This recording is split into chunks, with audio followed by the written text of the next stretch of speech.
Ärade minister, bästa deltagare, mina damer och herrar, kära vänner. Det är för mig en stor glädje och ära att idag få vara här och öppna den här, om vi nu kan kalla det diskussionsseminariet. Som generalsekreterare för Pohjola Norden, föreningen Norden, så var det ett välkomnat samtal som vi fick från Global utmaning, där man ringde för en månad sedan och frågade vill vi vara med som arrangör tillsammans med Global utmaning för det här tillfället. Tema passar oss ypperligt. Vi har i år inom Pohjola Norden jobbat med olika miljöfrågor, framförallt Östersjöfrågor, och det här som en del av Finlands ordförandeskap i ministerrådet, där man också har lyft fram bland annat Östersjöfrågor, miljö, vatten, skog och det som jag tycker är så viktigt, också människan.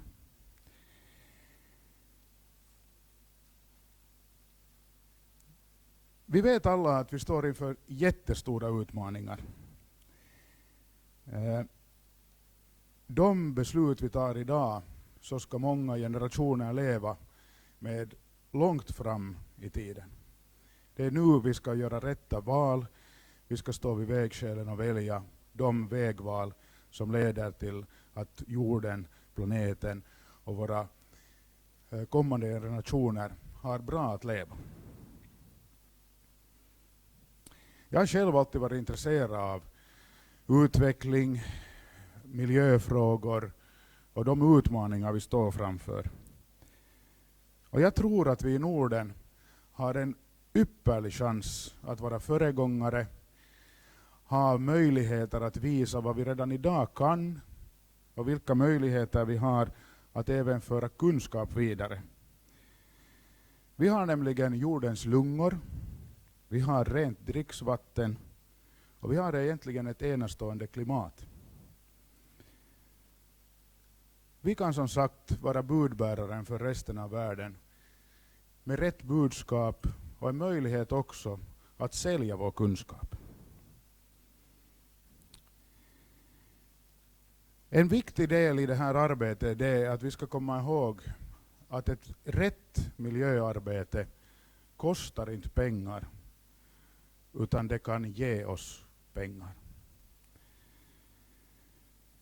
Bästa vänner,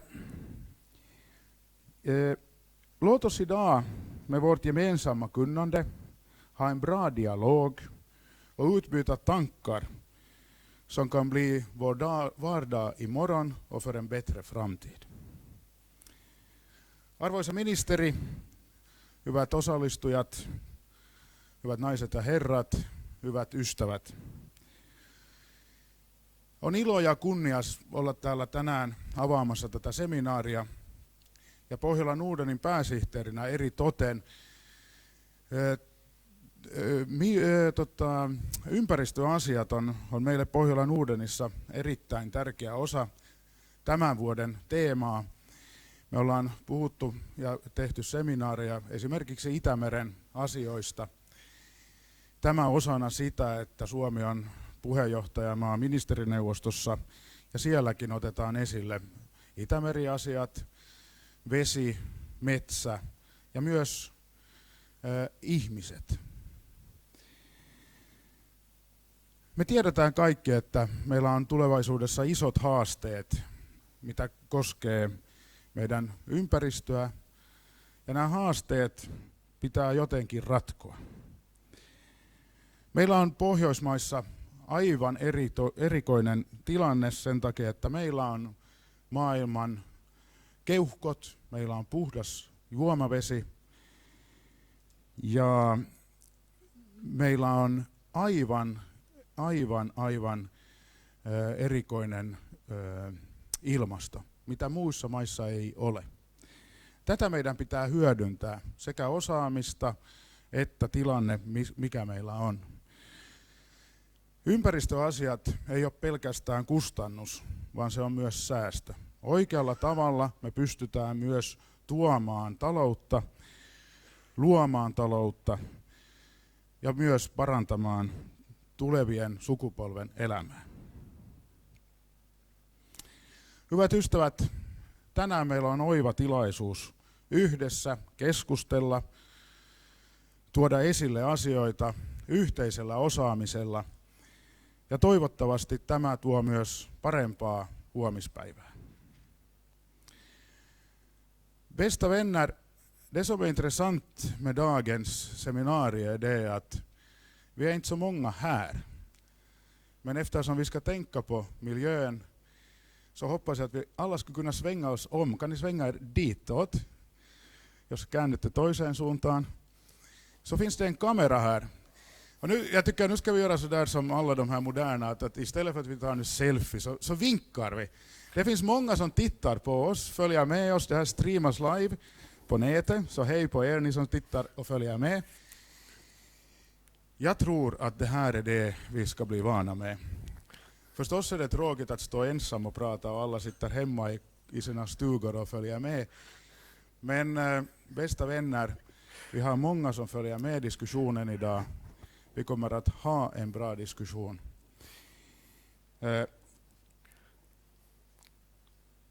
Och må timmarna vara fruktbara. Jag tackar för mig och nu ska jag göra det som jag har varit nervös för hela gårkvällen och natten. The floor is yours. Johan Hassel, varsågod. Tack så mycket, Mikael. Thank you very much, Mikael, and thank you very much for this very nice welcome introduction, and also for speaking both in Swedish and in Finnish. I have to apologize, but I will stick to English in order to be brief, but also admitting that my Finnish isn't as it should be.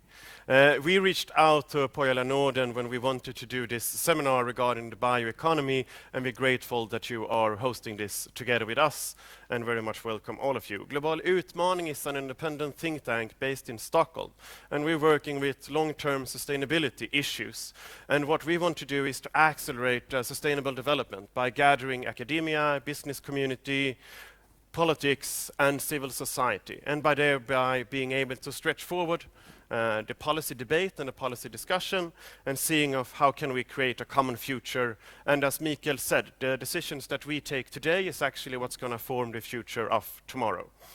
And we have been doing a couple of seminars on the Nordic perspective. We released this report, Nordic Energy Waste in Europe, a couple of years ago, which was showing how the energy cooperation in the Nordic countries actually been coming up from the bottom-up perspective. And we wrote this report, which is going to be the focus of the second panel, a year ago, which is combining electricity and biofuels, which is a way of looking into a new transport system that is sustainable. And we also last year published this report, the Nordic Way, which is highlighting how come that the Nordic countries are so well up when it comes to the top list regarding education, welfare, competitiveness, entrepreneurship, and innovation.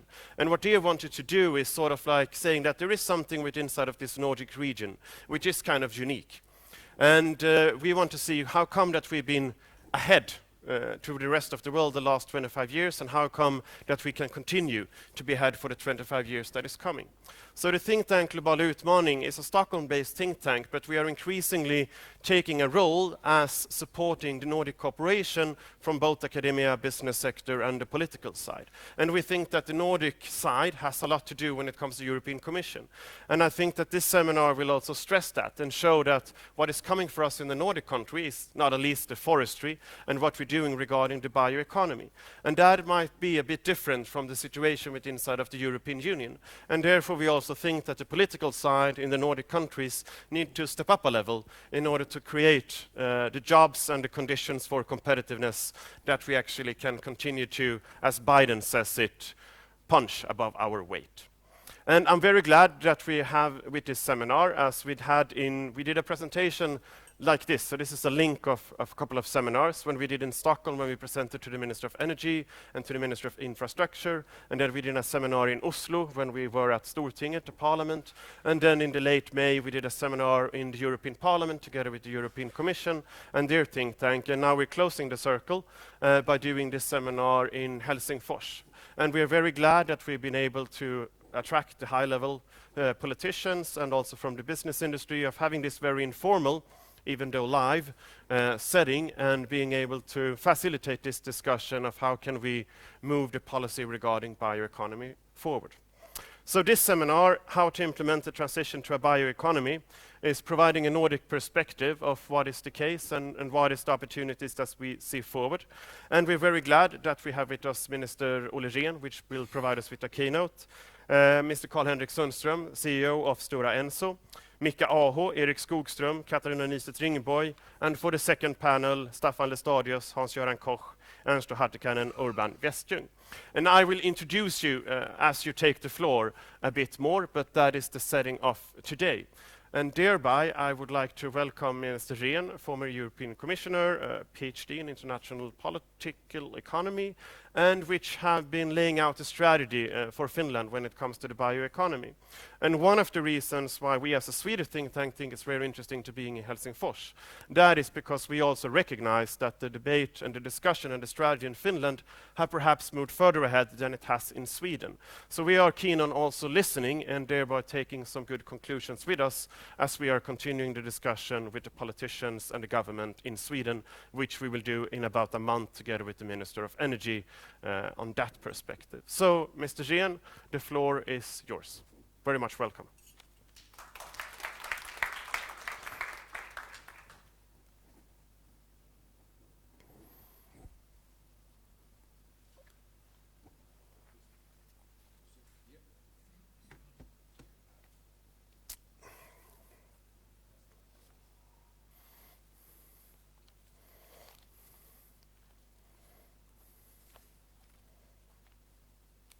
Here we go.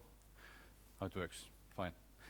Thank you very much, Johan and Mikael, for your introductions, and good morning to everybody, both here in the seminar room and behind the camera.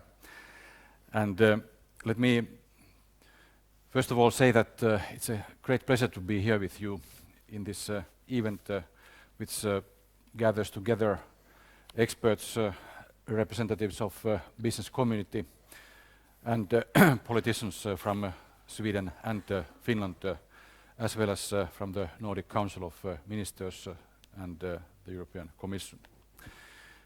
I find it very important that this has been organized by Global Challenge and Pohjola Norden, and of course the topic is extremely topical and important, and I see that we have plenty of potential to work together between Sweden and Finland in order to convince our European partners in the European Union, in different institutions, on the merits of sustainable bioeconomy. That's work that we have engaged ourselves, both the Swedish government and the Finnish government, and I hope that we can use this kind of events in order to reinforce the message we have to our European partners. Because many important decisions are going to be taken this year and next year in the context of the energy package, energy and climate package in the European Union, as well as concerning the sustainable use of biomass, not least forest-based biomass. So, just to begin with the global challenges, they are related obviously to declining natural resources and climate change. This challenges us to develop an economy that is based on renewable natural resources, the bioeconomy. It's been calculated that the scale of our global challenges is indeed huge. It's vast because if you take into account population growth that is projected for the year 2030, the world will need 30% more water, we will need 45% more energy, and we will need 50% more food. This underlines the importance of sustainability, and all the debate that started very much, by the way, by the Nordics in the 1980s. Those of you who, like me, own the first edition of our global challenge, the report by Prime Minister Gro Harlem Brundtland recall very well that we have taken big steps in the debate on sustainability of ecological, economic and social sustainability over the past decades in the Nordic countries and in the world. So I believe that the bioeconomy is indeed the next economic wave. It's not a new industry as such, it's rather a combination of several primary production and refining sectors and end product markets. Typical features of the bioeconomy include the sustainable use of renewable bio-based natural resources, environmentally friendly clean technologies and efficient recycling of materials.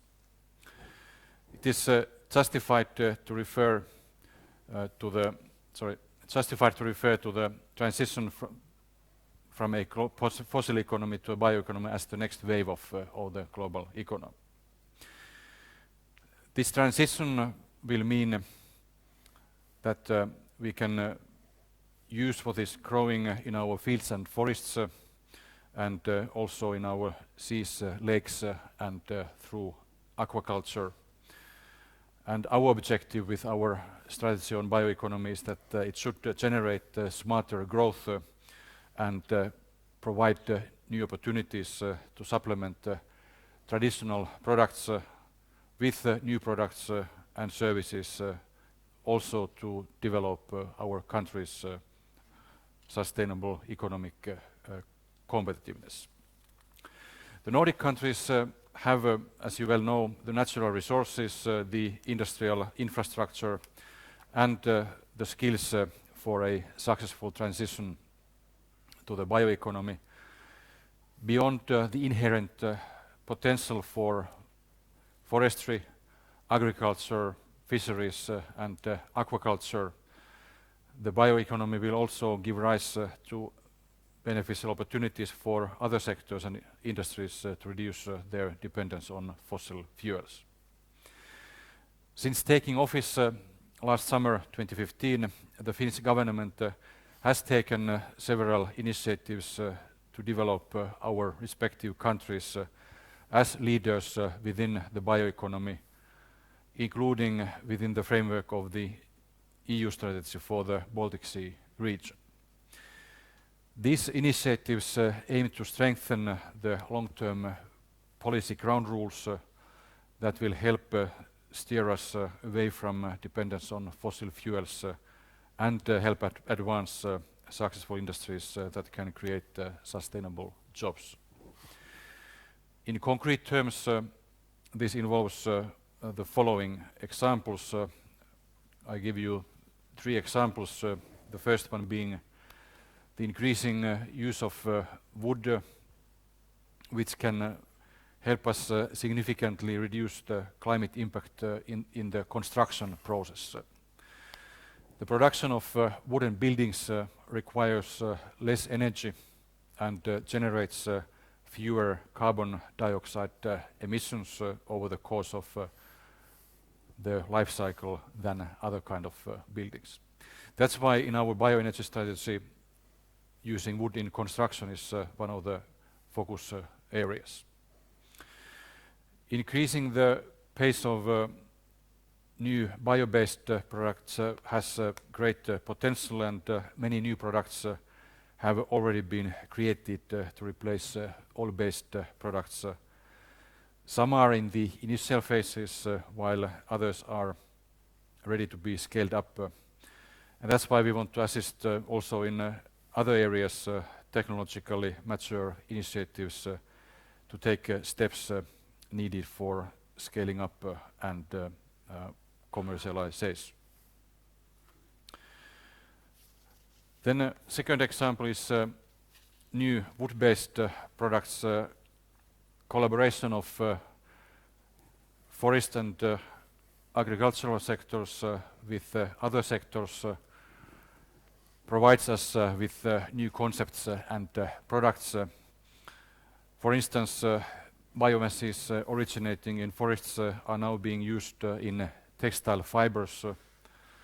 medicines, chemicals, functional foods, plastics, cosmetics, smart packaging, and bio-oils.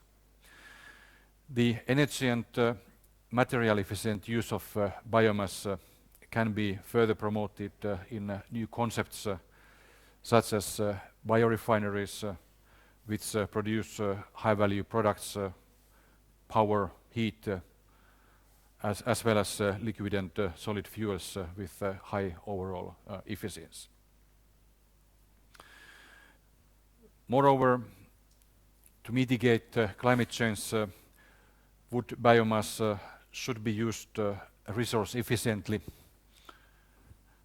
where high emission intensive non-renewable products and energy sources are substituted, or where carbon can be stored. Long-lasting wood products such as carbon storages and their production should be likewise increased. The sustainable use of biomass for energy purposes too is an essential part of a versatile and resource-efficient utilization of biomass, which will help advance the bioeconomy.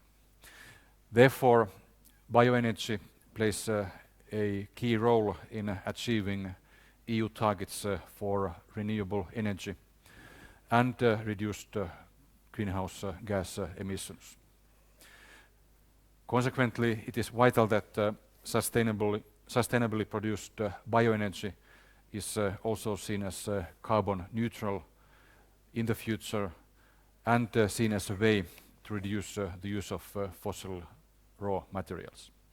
This will be one of the key issues in the forthcoming, or actually already ongoing debate, intensifying debate within the European Union. As regards the Finnish strategy for renewable energy, we have set the target of reaching 50% of total energy production through renewable energy in the 2020s by 2030, which is the target year for the European Union as well. And we have just, in fact, on Monday we had our internal debate in the government on our national energy and climate strategy, which are intertwined, obviously. And we will finalize our policy objectives in November and present this as a report to the Parliament and to the wider public in December. The key indeed is that while we today are producing roughly around 36-37% of our total production, energy production through renewables, we will increase that to the level of 50% or half, and in parallel we will end the use of coal, and we will halve the use of imported crude oil in our energy production. Very ambitious objectives, in fact, and for instance, to increase the use of bio-based fuels in transport will mean that we will have to increase the target of mixing biofuels in overall fuel use, and that's going to mean that this country will need several new biorefineries for biofuels in the future. Just to illustrate you the importance of biomass, wood-based or forest-based biomass in Finland, which is likewise important in Sweden and in some other countries, but I think relatively Finland is number one in Europe. Of the renewable, which, as I said, will reach half of our energy production in the next decade, today, according to the latest figures, 84% is produced by bioenergy, by wood-based biomass. That tells you the scale of bioenergy in Finland, and that's of course an obvious reason why we are investing a lot in this important area. So you may ask, what is then the implication for forestry in this regard? I know well that it's not difficult to find critical views on bioenergy nowadays. The critics often target the role of forest bioenergy in addressing climate change. In addition to the climate impact, other reasons for concern that are expressed are, for instance, the competition of bioenergy use with material use, the efficiency of bioenergy production, the impacts on biodiversity, and sustainability of forest management. We take these issues seriously, but I believe that these critics paint a too gloomy picture of forest bioenergy. It is presented as a subsidized, wasteful use of biomass resources, harmful for the climate and environment. When reading this kind of views, one can easily draw a conclusion that bioenergy is rather a problem than a solution. Our view is that this conclusion is not correct. We do not claim that bioenergy is unproblematic. It has, like any other form of energy production, problems that need to be addressed. We argue, however, that current discussion focuses too much on problems related to some forms of forest bioenergy and too little on the benefits and new opportunities that are created by bioenergy, which I have presented to you. The main use of primary wood in Sweden and Finland are pulp, sawmill and wood product industries. The growing stock in forests is increasing despite the increased harvesting of wood from forest industry. Forests are managed to produce a sustainable flow of biomass while at the same time maintaining and increasing our carbon stocks. You can see here the growth, the total growth, and you can see the drain. You can see the total increment, and you can see the total drain by type of wood, pine, spruce, and broad-leaved trees. And you can see that we still have plenty of potential in our forests as long as we maintain sustainable forest management. So, ladies and gentlemen, dear friends, the forests of Europe, of the Nordic countries, Sweden and Finland, can and must play an increasingly important role in the policies for competitiveness and climate and energy in Europe. Sustainably produced and efficiently used forest biomass for heating, electricity and transport can contribute to addressing climate change by substituting fossil fuels. The Nordic countries are endowed with excellent conditions to become world-leading bioeconomies.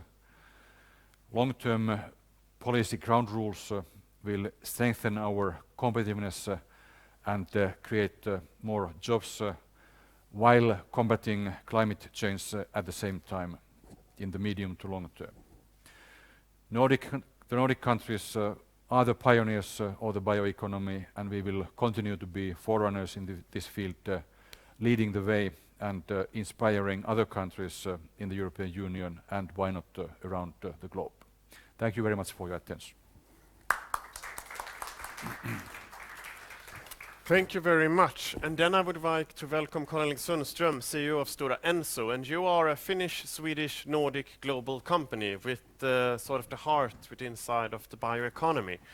So please, for some introductory remarks for the panel discussion.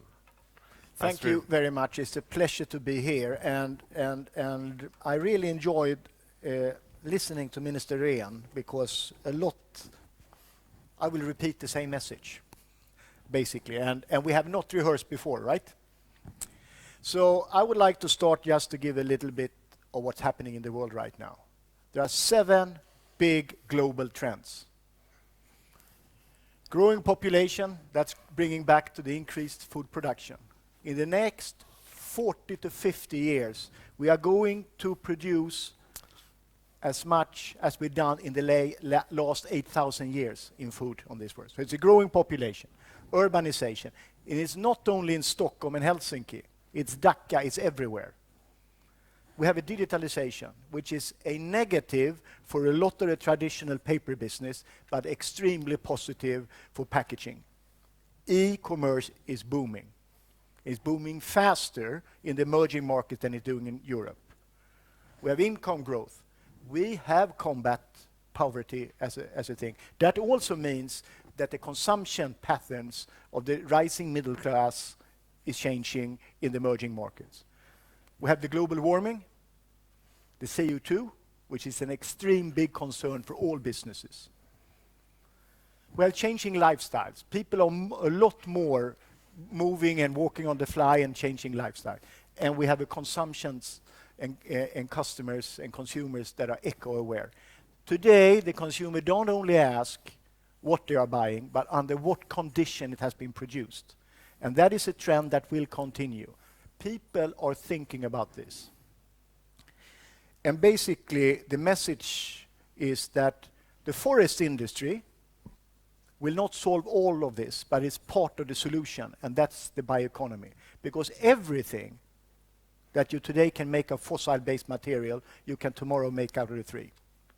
But that also puts a responsibility on Stora Enso and the rest of the forest industry that we need to innovate.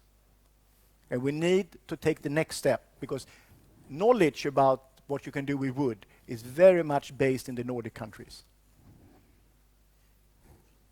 Just to repeat, today we are using about half the tree, which is a cellulose. We are not using the hemicellulose or the lignin as much as we can do. Today that is burnt to be energy. So it's not wasted, but you can extract even more values. In Finland, we inaugurated at the beginning of last year a lignin factory as part of a biorefinery called Sunila. Today, we have got the first contract to replace phenol in glue. Lignin is nature's glue. That's what's gluing the three together.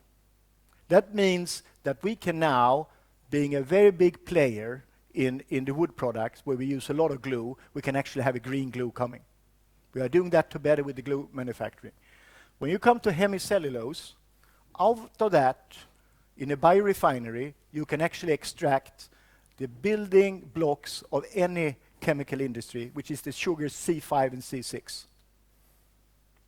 That's what we have done through our investment in the technology company called Virdia that we are running up right now. This will not happen tomorrow. This is going to be a couple of years of research and development, but it will come. So, by using more of what you can get out of the wood base, you will be able to extract new materials. I think it's very important as a message from the industry, and it's from Stora Enso, that is wood fiber to be used where it brings most value. I don't believe in any legislation that will push it into a certain area, which has been the tendency a bit in the EU. I think you give the responsibility to the industry to put in money and long rules that doesn't change. Why do we need long rules? When you build a board machine, it runs for 50 to 60 years. So you cannot change too fast, because then we will be nervous and not invest. Couple of things here. As Minister Rehn said, building in wood is increasing. It's better for nature. It's like Mr. Rockström said, the professor in Sweden. If you want to get a fossil bank or a CO2 bank, let the tree grow for 80 years, build a building, and let it stand for 250 to 300 years. Then you got it. This is an example where we, or actually, that is the new library in Melbourne. It's built out of Nordic pine. We are also now being the supplier of the famous Barangaroo building in Sydney, because you build a building house in half the time you build a traditional house. Other thing is composites. Composites means that you can mix pulp, wood composites together with existing polymers or new bio-based polymers in the future to get new materials. That is something that is going to come. And also, you can actually use it into medicine. And on the very right-hand side there, you have an ear. And that is made out of nanocellulose, developed between Chalmers and Stora Enso, which is connecting to the stem cells. So it will grow in. It's a new kind of medicine. It's going to take some years, but it's going to come. Textiles. In Finland, Enocell is a dissolving pulp mill, focusing basically only on the viscose market. Which means in the future, you will be able to repulp your clothes. Then, last but not least, it's about intelligent and digital packaging. In 10 to 15 years, all packages will be intelligent. And the reason for that is today, about 30% of all food are wasted. And if you can keep track in good packaging on a fiber-based, you will increase the value for the consumer, the brand owners, and the society. So that's coming. However, I strongly believe that there are huge opportunities for the Nordics. More investments, more competitiveness, and transformation into fossil-free. Today, Stora Enso in the Nordic are 95% fossil-free in its own production. Most of the energy we are buying are fossil-free, not all. But where we are actually being hit is very much in the transportation sector. That's why we are working now with electrifications and supporting all kinds of getting the logistics fossil-free. But it's not many industries today who can claim they are 95% fossil-free in their own production. And that has happened over the last 15 years. There will become a lot of investments in the Nordics, and we will become more competitive. But what we need for that is very long and stable rules that doesn't change too often. And the biggest challenge as I see it today is the EU. The EU do not understand that the material we're having is reusable and renewable. But you can only reuse the wood fiber 7 times. And then you need to get the new flow in of virgin fiber. We need, together between Sweden and Finland, work very hard in EU. And Finland is more advanced, as Johan said already, having the bioeconomy strategy. We are pushing the Swedish government to get into that. And I was very, very pleased yesterday in Stefan Löfven's speech when he opened up the parliament, that he talked about the importance of the forest industry and the importance of renewable material. Because 80% of our legislation in the Nordics are starting in the EU. And I give you an example of how much we need to work. I met some Dutch people. They asked how many forests we have in the Nordics. They said, we have 7 forests. How many do you have? That's the magnitude of the problem. For them, a forest is recreation. Cutting a tree is criminal. So that's I think EU understanding of our ways of managing the forest is one of the biggest challenges we're having. Either we like it or not, 80% to 70% of legislation is coming from Brussels. Thank you. Thank you very much, and please take a seat, Carl-Henrik, Mr. Rehn, and then I would like to invite Mika Aho, Managing Director, Public at SD at Biofuels, and you've been involved and a partner in the writing of our Nordic Transport Waste Report, and Erik Skogström, Managing Director at Sweco Industry, and Katarina Nystedt Ringborg, Vice Chair of the think tank Global Utmaning. And I would like to start with you, Mika. Biofuels. You've been listening to the presentations. What is it that we're seeing coming, and how do you combine this with electricity, and what is the potential of going to a renewable from a fossil-based transport system? Yeah, I think it all starts from the objective that we have, which is to decarbonize our society and transport for that matter as well. Transport is the share of the transport is about 25% of the all greenhouse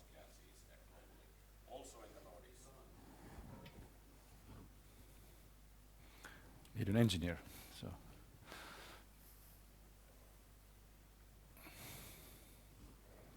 It's mainly important for the live streaming.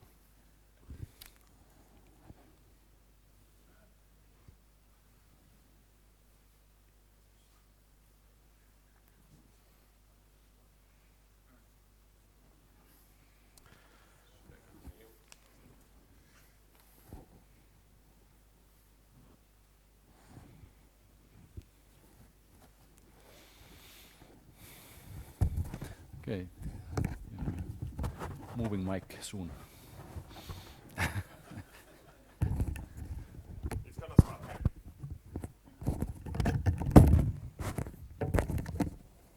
Right.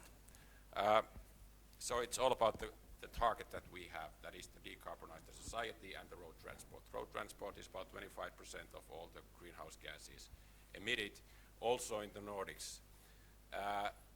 The magnitude of the target is huge, so it's not about selecting one solution like biofuels or electricity. It's about selecting all the potential sustainable solutions that we can have. Now, there's a trick. The trick is that the fleet of vehicles is renewing very slow. So, for example, the Finnish car takes about 20 years before it actually goes to the scrapping. It means that the decarbonizations that we have to do by 2030 has to take place in the vehicle fleet that we have today. And there we don't have any other solution than the biofuels. And therefore, the biofuels, specifically the advanced biofuels made out of the residual materials, waste materials, or woody materials, is of great importance at the same time when we are building up the capacities in the electricity and other ways of decarbonizing transport. Thank you. Mr. Skogström, we talked a bit, the Minister and Colin Simpson talked a bit about the potential of wood construction and wood buildings. What do you think is the transformation we're going to see in that area?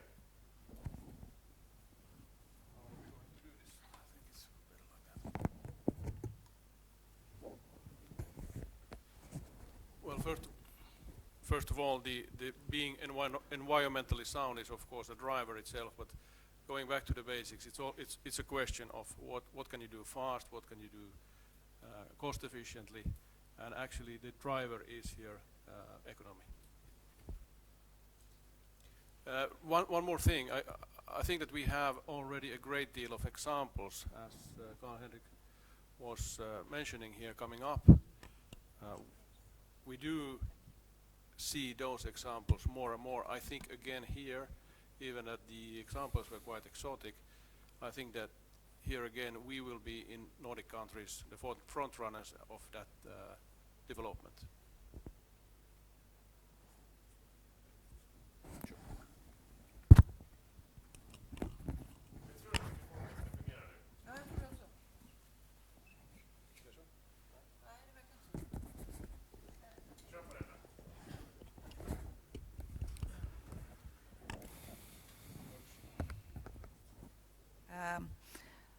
Yeah, well, I think, like concluding a little bit of the messages that we got this morning, I think that if you enter the bioeconomy from the energy side, which many people do, including myself, I think it's extremely important to. I think it's extremely important to focus really on the right thing.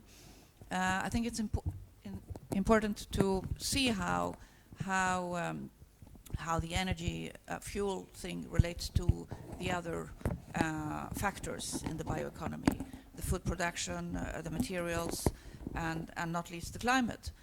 And when it comes to the climate, I think it's extremely important to focus really on the most important thing, which is net emissions of greenhouse gases within a certain time horizon. That time horizon, according to the IPCC, which is the international authority on this topic, according to the IPCC, this time horizon can be fairly long.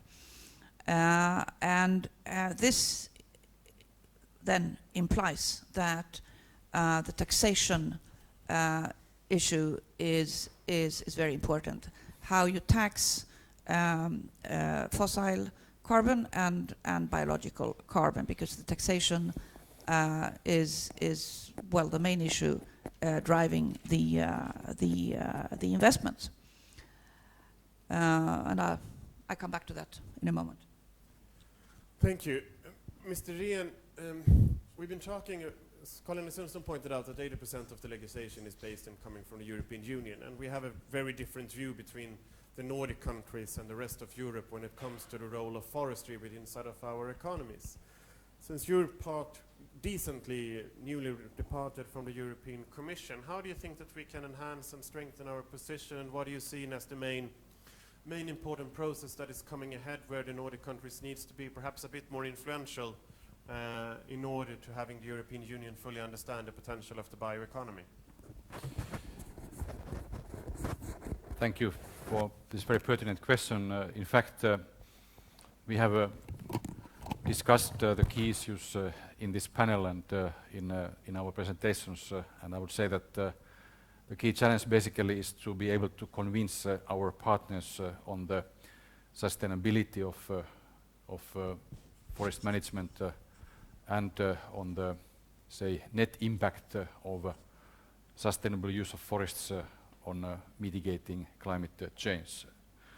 We know that we have a strong argument here, but at the same time, as Mr. Sundström illustrated it very well, the perceptions, especially in Central Europe, Southern Europe, are often very different.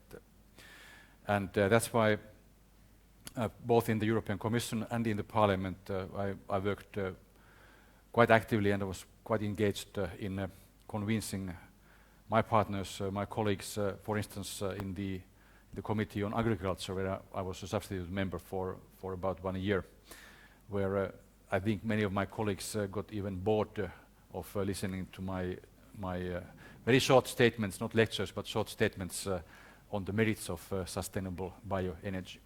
So I think the understanding is in a way increasing among the key policymakers, but we still have plenty of work to do. And in fact, the coming days and weeks are important because the Commission is going to be taking certain decisions in relation to the assessment of the sustainability of forest-based biomass.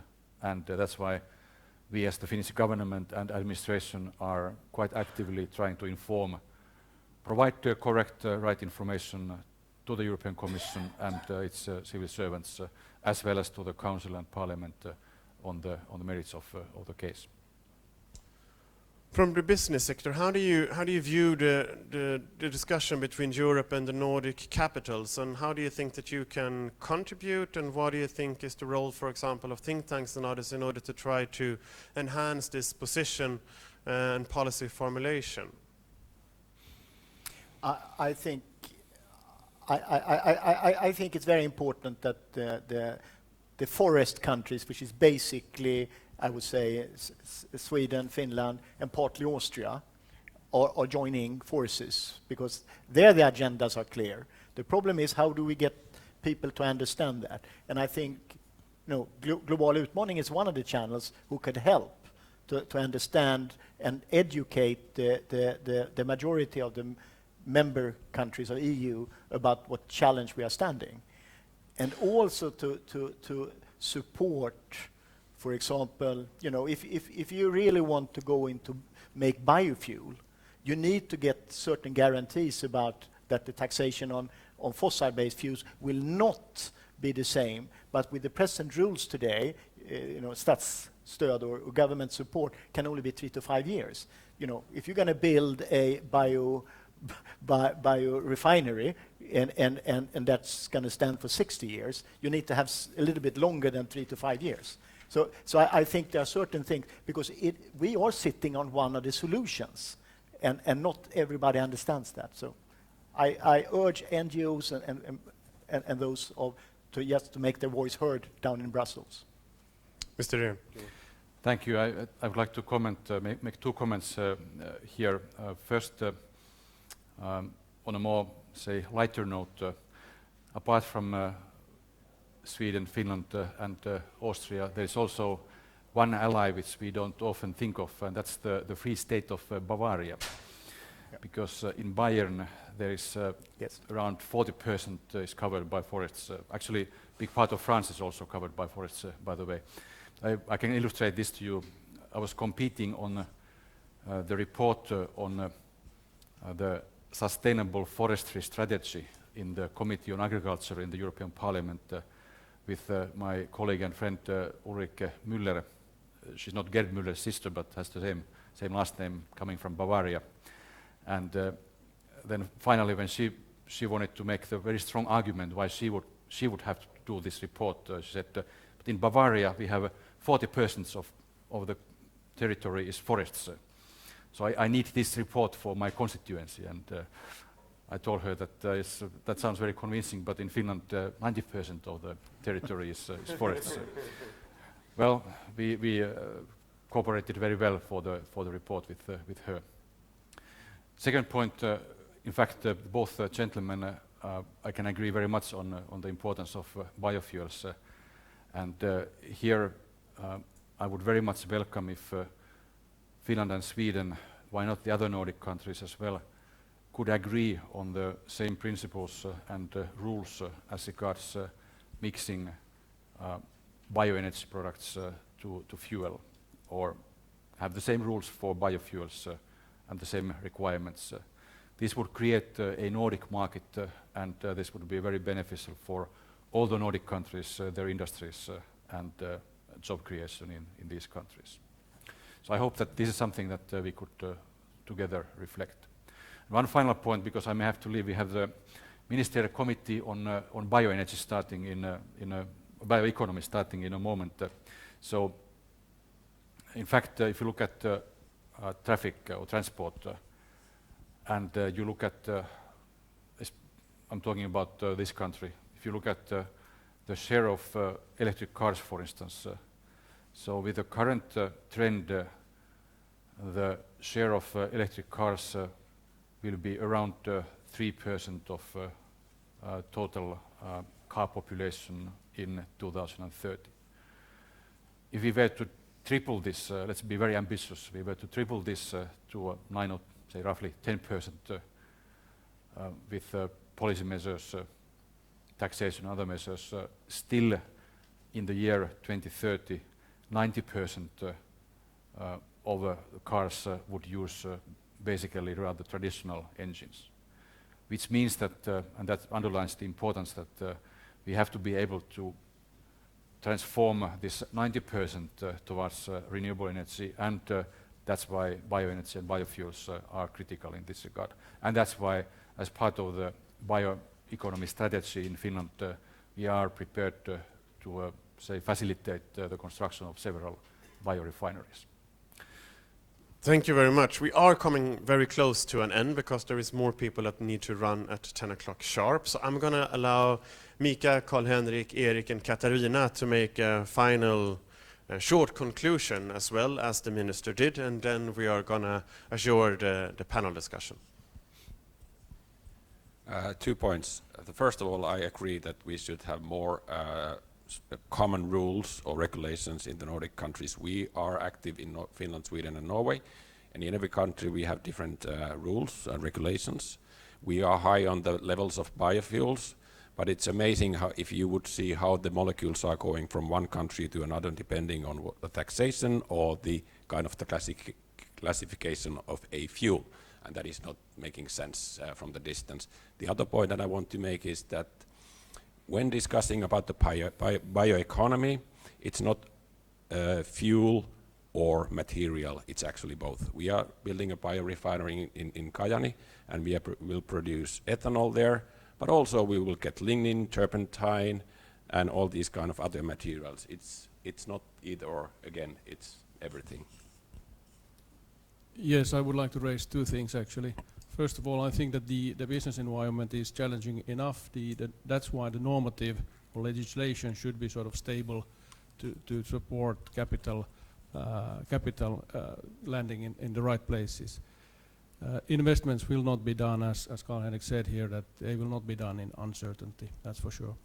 The second thing that I would like to raise is that actually the technologies that we haven't really too much talked about today, but technologies that has to do with plastics or fibers are technologies that we need to boost or create an environment in the Nordic countries that sort of will support those technologies to develop. They are actually relatively bigger possibilities, even say in the 20 years period, than what you have at hand at the moment. Mr. Sundström? I think in the Nordic perspective, we have the possibility to make this happen, and I think we should focus on making that happen. Yeah, 2 short points. Coming back to the taxation issue, I think that it's important to emphasize that for long-term sustainability, it is not the length of the time horizon which is crucial for sustainability, but the important thing is that the carbon balance is withheld, is kept, and that is really the most important thing for long-term sustainability. Secondly, next year in Stockholm in the spring, we have the European Conference on Biomass.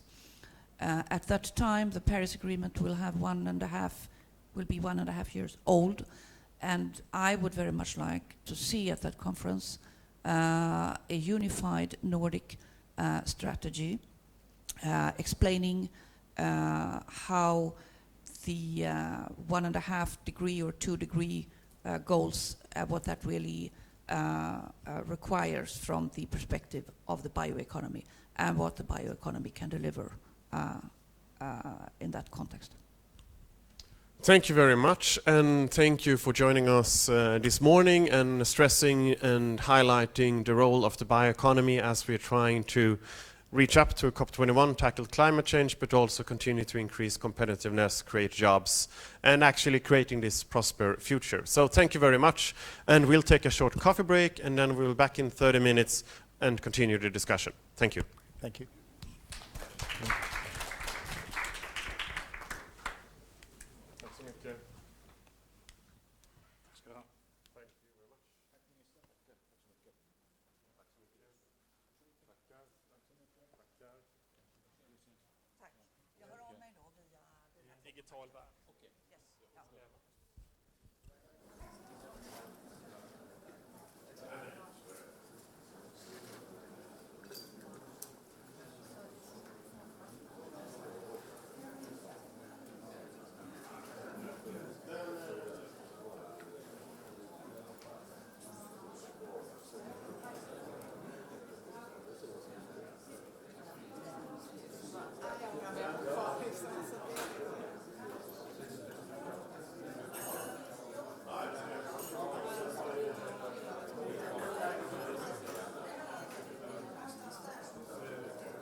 you, så här? Better? Okay, I take it please.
So please take a seat and we'll try to start the second session and panel discussion.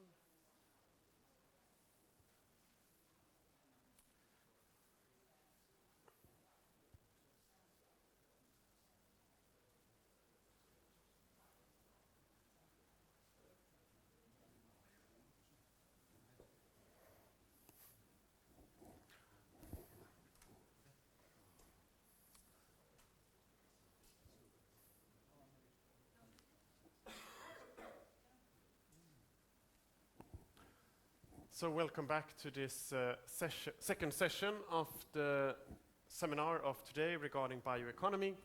And the focus on the second panel is Nordic transport ways, Nordic transition to biofuel and strategies for Europe. And we're going to start off with a presentation of Professor Emeritus Staffan Lestadius, which is a senior advisor at the think tank and been head lead of the writing of the report Nordic Transport Ways. And then we're going to continue with a high-level panel discussion with Hans-Göran Koch, director at Nordic Energy Research, Ernesto Hartikainen, which is a circular economy specialist at Citra, Urban Westjung, senior advisor at Scania, and Mika Aho, managing director at ST1. But first, the floor is yours, Staffan. Thank you. Do you hear me now? Yes. Okay. I will present some of the findings in this Nordic Transport Ways report, which was published in fact, earlier this year, and which have been presented at some other places in Europe also. I will also focus more on the biotech side of this report.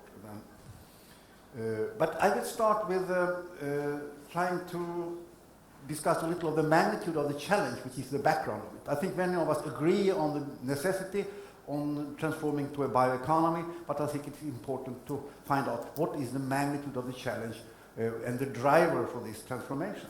So let me start about the climate. In fact, the mean carbon dioxide intensity is more than 400 parts per million on the year level now and increases faster than ever. The global temperature is today higher than ever and approaching 1.5 centigrade. In fact, you have probably heard that July was the warmest month ever recorded in global history. That's wrong. In fact, that was August. It was data published yesterday by NASA GIS. So we are having records very rapidly now on the increasing temperature on global level. And the Arctic ice sheet is the second smallest ever recorded. When the ice turned yesterday or the 2 days before on the Arctic ice and started to grow, it was on the second lowest level ever recorded in the Arctic Basin. So what we are talking about here is the speed of the transformation ahead of us. The world has to decarbonize in a speed of at least 4% annually for decades to come. If you go into the detail, we can probably find reasons for arguing it has to decarbonize in a speed of 5 or 6 or even 7% annually. but at least 4% annually is the rate of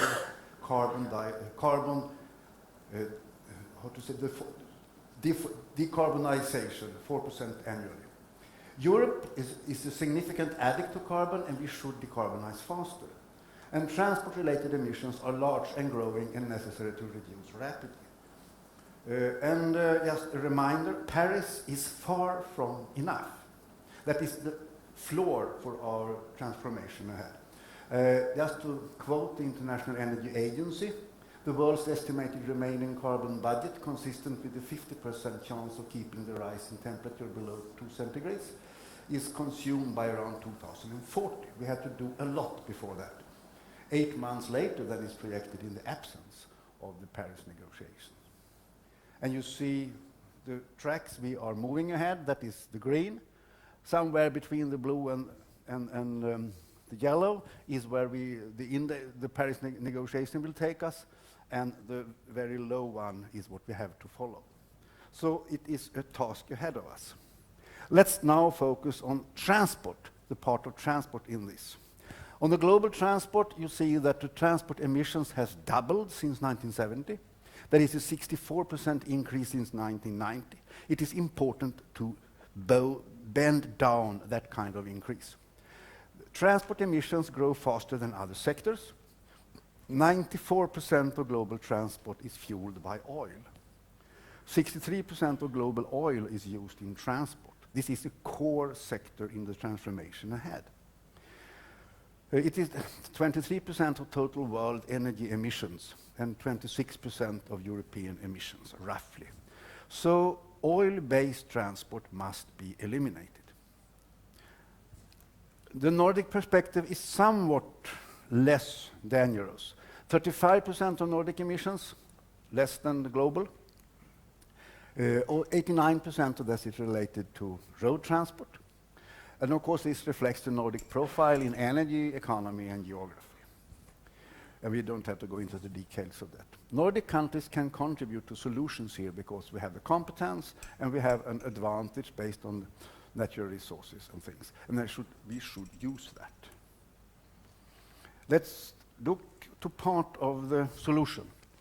And I think in our report, and I think we follow roughly the International Energy Agency model of parallel strategies.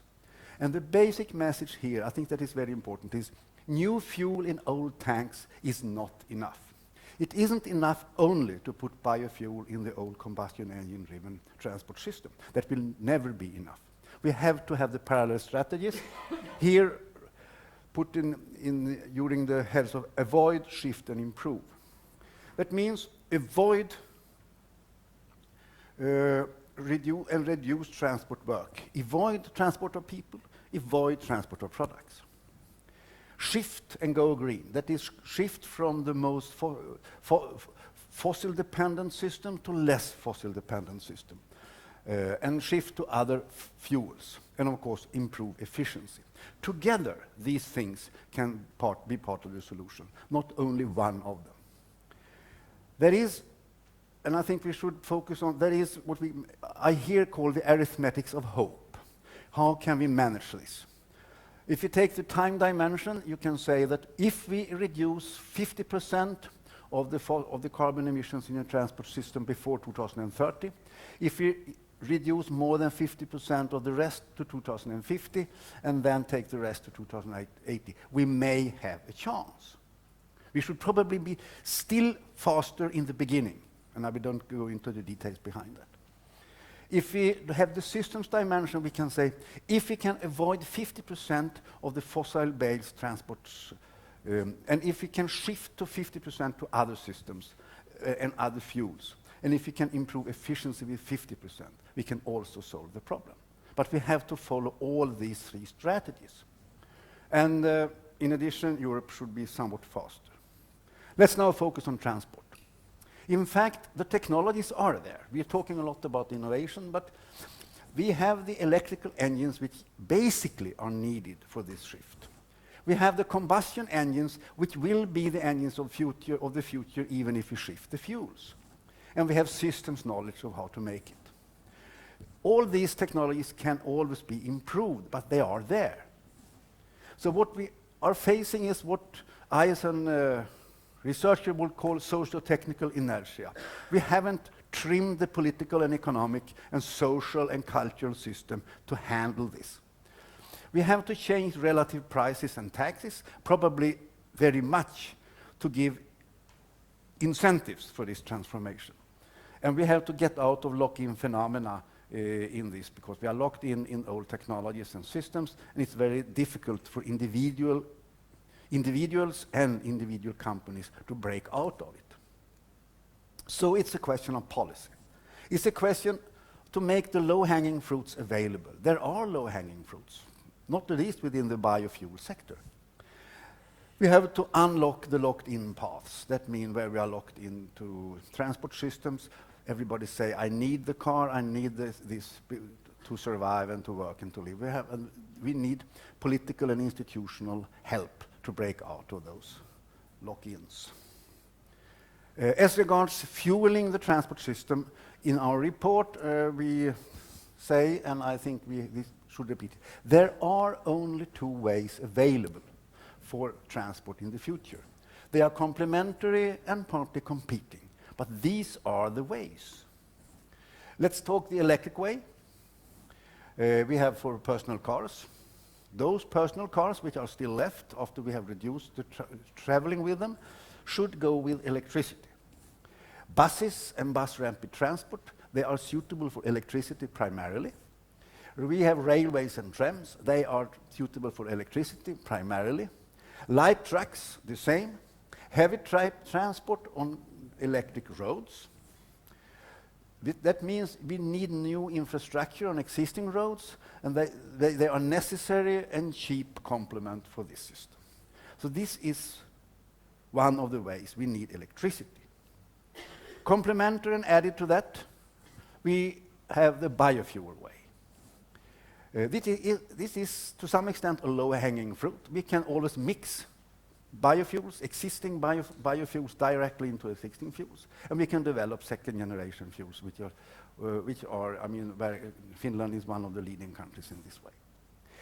There are sectors where biofuels are and will be the only alternative, that is in aviation.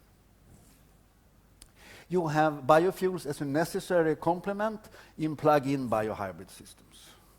Not least in heavy transport, for example. Even if you have a transport truck going on an electric way, the last kilometers when they are logging into the forests, big forests in Finland and Sweden, of course they have to be driven using biofuels on the last kilometers and last miles in there before they can return and go on the electric road, for example. So they are necessary for heavy transport, low frequent, long distance, etc. These are the only two ways, and I think Scandinavia and Nordic countries have to develop both of them, both technologically and politically and as an institution. Let's focus a little on the policy challenges. And of course, I think we agree here that there is a biofuel policy trauma, and we have to break out of that politically on the European level. It's related to deforestation, it's related to food, it's related to old technologies. And this is an important political challenge to convince Europe on this, and I think that was discussed very much in the last panel. Biomass is and can be a part of the solution and not the problem. As regards construction, transport, chemistry, food. That was discussed in the last panel also. So we have to find out and develop what we may call a post-fossil bioeconomic policy. I think that is an important task for us to do, and that must be done, I think, with the initiatives from the Nordic countries. Then we have a lot of details related to transport, regulations on dimensions, systems and standards.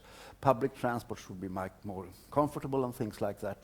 I think this is details, but they are important in the transformation of the transport system. To make this transformation possible, to use more biofuels, you must develop all the rules related to the transport system. And of course, as we know, the rules in the European Union are not made for this giant transformation. It relates to public purchasing, it relates to government subsidy rules, and taxation rules and things like that. So there is a heavy task ahead, but it is necessary in the transformation to the bioeconomy. Just go to the potential. We may say that biotechnology is a generic technology, as once we talked about information technology also. That means it can and should pervade all, penetrate the whole economy, not only the transport sector, but all other sectors as well. If you focus on the transport perspective, just summarize, there is no business as usual for transport. We have to have radical systems transformation, not only putting biofuel in the old tanks. This is in particular related to personal cars and air transport. The total amount of travel in personal cars and aviation must be reduced. You cannot only put into more biofuels in it. You have to have a dematerialization of the economy. I think the Nordic countries can be in the frontier here. There is a need for a transport vision. As regards to bio perspective, we know that biofuels are and will be expensive. For jet fuel, they may be up to 8 times as expensive, but there may be learning curve putting that down. Relative prices have to be changed here with taxes promoting biofuels. Regulations here. There is a discussion on whether the feed-in system is good or bad. I think that is not the main issue in the transformation to come. We may have discussions on that, but there are, if you change dramatically the relative prices, the feed-in system as regards biofuels is not the main issue. All biomass is feasible as feedstock. There is an enormous potential, and the Nordic countries have competence all over the feedstock level to transform it to biofuels. There will be a struggle for biomass on global level. We have to convince other countries that this is not a fundamental problem in the Scandinavian countries, where the forests are growing and have been growing for 1 century. There is a need for governance here. There is a need for a biovision. And there is absolutely a potential for Nordic competitiveness in this area. So, to sum up, in conclusion, the technology is there, basically. The solutions are there. The policies are missing. And it's urgent as time is running out, as I told you. We have 1 or 2 decades to calibrate and move into this system if we want to contribute to the mitigation of climate change. And reminding, we have to have parallel strategies, avoid, improve, and substitute. Not only one of them, not only new fuel in old tanks. There will be a radical transformation. The industry can do it. The Nordic countries can be leading in it. There can be a Nordic contribution to this transformation. But I think this is a giant political challenge, more than a scientific one. And where industry and governments can be working together. That is the basics of the message here, and what is basically condensed out from the Nordic Transport Ways report. Thank you very much.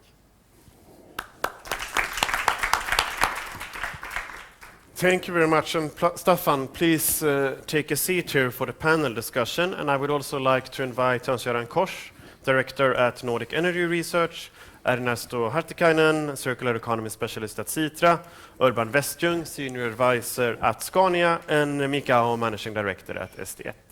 Please. And we're going to start off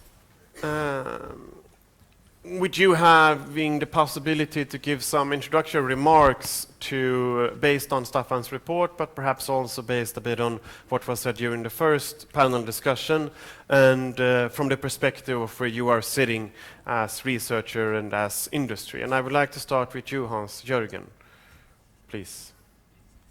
Yes, does it work? Yes, it works. So first of all, thank you for an interesting presentation. We have to look at transport and bioeconomy in the broader context, and I would like to raise the attention to the Nordic energy technology perspectives The publication is a number of copies at the table there. And the picture we are making here is to telling that if we should achieve the targets the individual Nordic governments have on reducing their greenhouse gas emissions and still maintaining competitiveness, then it requires a huge effort in at least 3 areas. One area is to continue to build out the interconnections between the Nordic countries in electricity in order to maintain a even more flexible electricity system based on renewable energy, hydro, wind power, and others. The second big challenge is the transportation sector. In the transportation sector, it is necessary to reduce the emissions with nothing less than close to 90% in 2050. If we should achieve the reduction targets in the most cost-effective way. And finally, in industry, the conclusions of this report is that we should we have to focus on carbon capture and storage in industry, not in power plants, but in industry. And to elaborate a little on what Staffan said, that we have recently had a conference a seminar in Oslo, where we discussed the challenge in biofuels for aviation. And here we have a sort of panel, a sort of stakeholder forum, which are spreading the message, as Staffan also mentioned, that today the sustainable biofuels for aviation is somewhere between 3 and 8 times as expensive as conventional fuel for aviation. And what can we do about it? As Staffan also mentioned, having common Nordic commitments on blending, having a sort of common Nordic regulation, having some common taxation rules would be very useful for the aviation industry, and I think it is the same in other areas as well. Final introductory point is that this report, the Nordic Energy Technology Perspectives, on how we can achieve the targets in the most cost-effective way, are also telling us that electricity can help us for personal vehicles and for light transport tasks. But for long-distance transportation at land, in air, and at the sea, we have to rely on biofuels. So therefore, biofuels is a very important part of the strategy for achieving the energy and climate targets. It is also, the report is also concluding that if we should produce the amount of biofuel we need for transportation and for other purposes, it would probably lead to that the Nordic region might be a net importer of biomass. However, another report we have produced, also at the table here, this is dealing with 10 research projects made by Nordic Energy Research, and one of them is very interesting in relation to what Staffan said, in relation to what the minister said, because it is stating that we could double the production of biomass from Nordic forestry simply by better forestry management without any conflict with sustainability targets. Thank you. Thank you very much. Urban, you've also been part of writing this report, and Scania had a big launch of its new truck in Paris a few weeks ago, and you're very much focused inside of this. What is your thoughts regarding the bioeconomy, and what is the thinking at Scania? Yeah, first of all, I'd like to thank you for inviting me to this very interesting seminar and having an opportunity to talk about all these interesting issues here today. Scania's view on sustainable transportation is basically based on 3 pillars. First of all, we need... What number is it on that one? Use the same mic as Jürgen did. No. Excellent. First of all, we need to have much better fuel efficiency in the vehicle and in the handling of the vehicle. Then we need improved transportation planning, better transport logistics when it comes to route planning, cargo planning, and such things. And there, digitalization will be a very big help for the industry to come forward. But when we have done these things, we also need renewable energy. And I think that I later during this panel can go deeper into the different fuels and also electrification that we are working with in Scania. When we combine all these pillars, I see that it's possible to get a sustainable transport system, not only in the Nordic countries, but in Europe and in the whole world. But it also needed a fourth factor here, and that is partnership. And I think it's extremely, we are in a situation now where it's extremely important that Finnish and Swedish companies and Finnish and Swedish authorities cooperate on these very important matters. And sustainable energy to transport is one very important part of the bioeconomy. So I look forward to a deeper cooperation on bioeconomy policy from our countries. And the reasons for us to cooperate are quite clear. We have common interest in this. We have all a lot of forests that can be used in a much better way, in fact, in this. We also have a long common history. Our nations have been together for a long time, in fact, and I think that many people don't even know about how much we have in common. And I also think that it's important to remember that we have an excellence in industrial competence in this area. So we have very good conditions for creating a strong partnership in these matters that really will make a difference.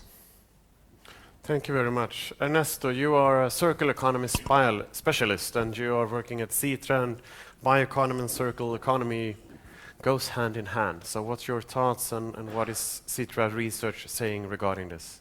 Yeah, thank you.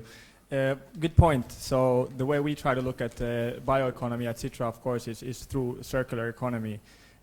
How do we maximize the value from the materials that circulate in our economies and societies?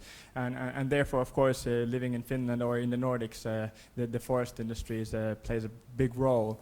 Of course, maximizing the value of materials, we have to think about energy use versus material use, or not necessarily versus. Actually, even the word versus is wrong here, because often these aren't excluding each other. And in this global Utmaning report, I actually like the way you present both the electric way and the biofuel way. And that's a good way to frame this issue.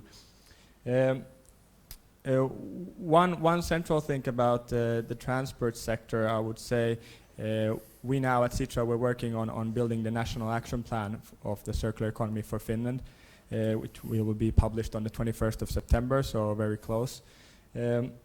Looking at the consumer focus, so a lot of this discussion is very much, of course, industry focus, but looking at what are the future needs of individuals. So, for example, this mobility as a service, so looking at transportation and mobility from the perspective of us trying to get from one place to another. In that sense, new technologies coming up, such as autonomous vehicles developed by several global corporations, I think that will have a great impact as well on the transport sector. It can also play for biofuels as well.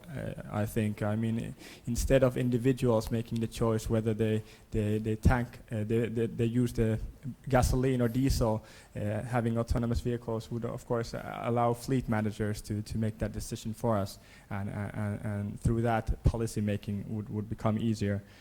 Of course, in relation to the difficulty of policy making, I would say, and very well pointed out in this previous keynote, systems thinking. So I think that's a challenge. Of course, in policy making, we make decisions on very concrete and sort of simplified issues, and what we need in circular economy, in bioeconomy, is more systems thinking, and getting that into policy making is a big challenge. Thank you very much. Mikael, you've been also part of the report, and you spoke earlier and made a few comments. Generally, how do you see this combination of electricity and biofuel, and what does it mean for you as a company of working with electrification and that part of digitalization of transport systems? Well, as I mentioned earlier, I think we need every measure, because the biomass, I mean, we don't have enough biomass. At the same time, there are parts of the transport which can't be electrified or not can be electrified for a long time. So we need all of the measures. I guess that's one of the key things there. Now, we as a fuel company or oil company are not having anything against the electrification. We are also actually the biggest, together with our partner SOK, the biggest wind power producer in Finland. So, I mean, we are also in that business, so for that matter, it's fine. I would like to come back to the question about the time and kind of the slow renewal rate of the vehicle fleet, and therefore in our company we've basically concentrated on those activities where we can contribute now, and that is the liquid fuels in form of the biofuels. Having said that, and now coming back to the point that we need the regulators and the governments to help us on the transition, that is very much the key. Yes, we have the technology, we have the also the kind of the business there, but we need to continue and improve and make it more efficient. And for that we need the legislation and a long-term legislation, because whatever solution we are doing, whether that's electrification or biofuels or something else, they always need investments. And those investments need the time frame from, at least 10 years. So therefore, I think we need to, taxation is a good thing to help the consumers to make the right choice when they are, for example, filling up or when they are buying a new vehicle. In addition, there need to be other measures as well, because the taxation can change, and in a way we see that the measures which are forcing companies to do something, not exactly saying how they should do it, but where they should get. And I'm now referring to this quota application that we have in Finland, that has been very effective. Staffan, you ended your presentation with sort of calling for a stronger Nordic policy cohesion, and I think listening to this panel and the speakers before, I mean the long-term perspective, getting a Nordic approach, and even though stressing that there is very big similarities between Sweden and Finland, but the policy cohesion could be increased. So I want to focus this discussion a bit first on what is it that can actually be improved when it comes to Nordic policy, and mainly between Sweden and Finland, because that is the heart of the bioeconomy strategy. And then perhaps in a second round we can more turn to Nordic versus the European Union. So how come, I mean, that we are so much agreeing on the importance of the bioeconomy, we're agreeing on the perspective of the forestry, and we're agreeing upon the need of making a rapid transition. And then at the same time, even though we're very much agreeing between Sweden and Finland, we're also concluding that we are lacking a bit of policy coherence, which actually could drive the transformation further and also create better conditions for the industry. So what is it that you have learned, and what is your perspective regarding this, Staffan, when you've been writing the report, but also based on the seminars that we've been doing in Stockholm, Oslo, and around here? What is the missing link, actually? First, I think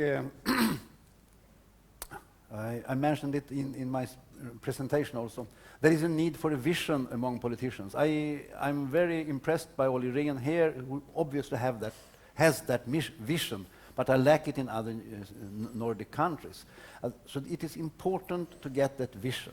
It is important to get politicians out to speak about it, not necessarily to change taxes today, not necessarily to change rules today, but to speak of saying we plan to change taxes tomorrow. We have taxation paths, we have transformation paths for the rules, so people can plan for it.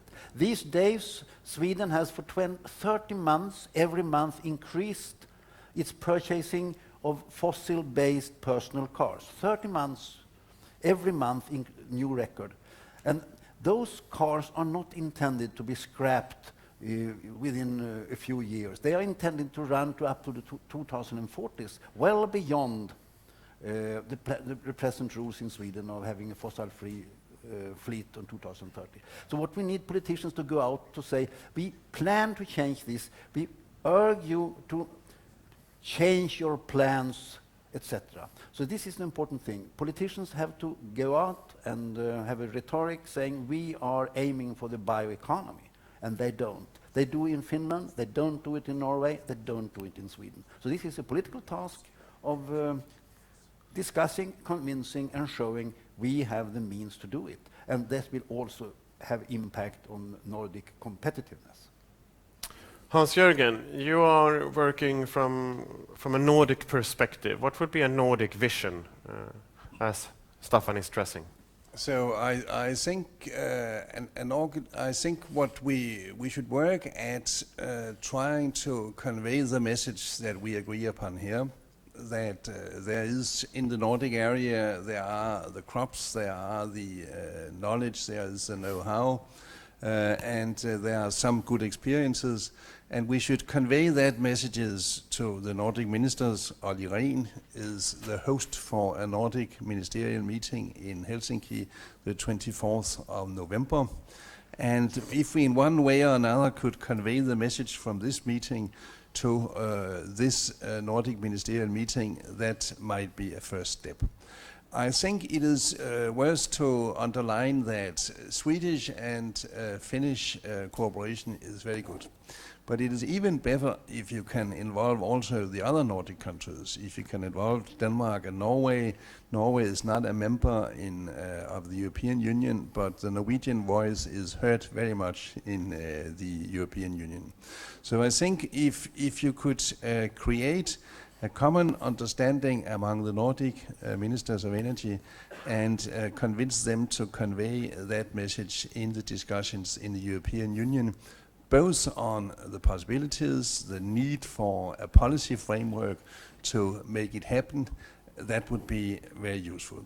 And a second point is that now the Nordic cooperation is the strategy for future Nordic cooperation in energy is being analyzed by Jorma Ollila, the former CEO of Nokia. And his task is to, from the very beginning, to try to analyze what should be done in Nordic cooperation, where is the most important fields to cooperate among the Nordic countries. And I think a message from this conference, the organizations involved in this conference, to Jorma Ollila on the need for having a joint vision on bioeconomy, bioenergy, and the need for that is playing a role in the Nordic cooperation, that would be very useful, and it would be heard in the European Union.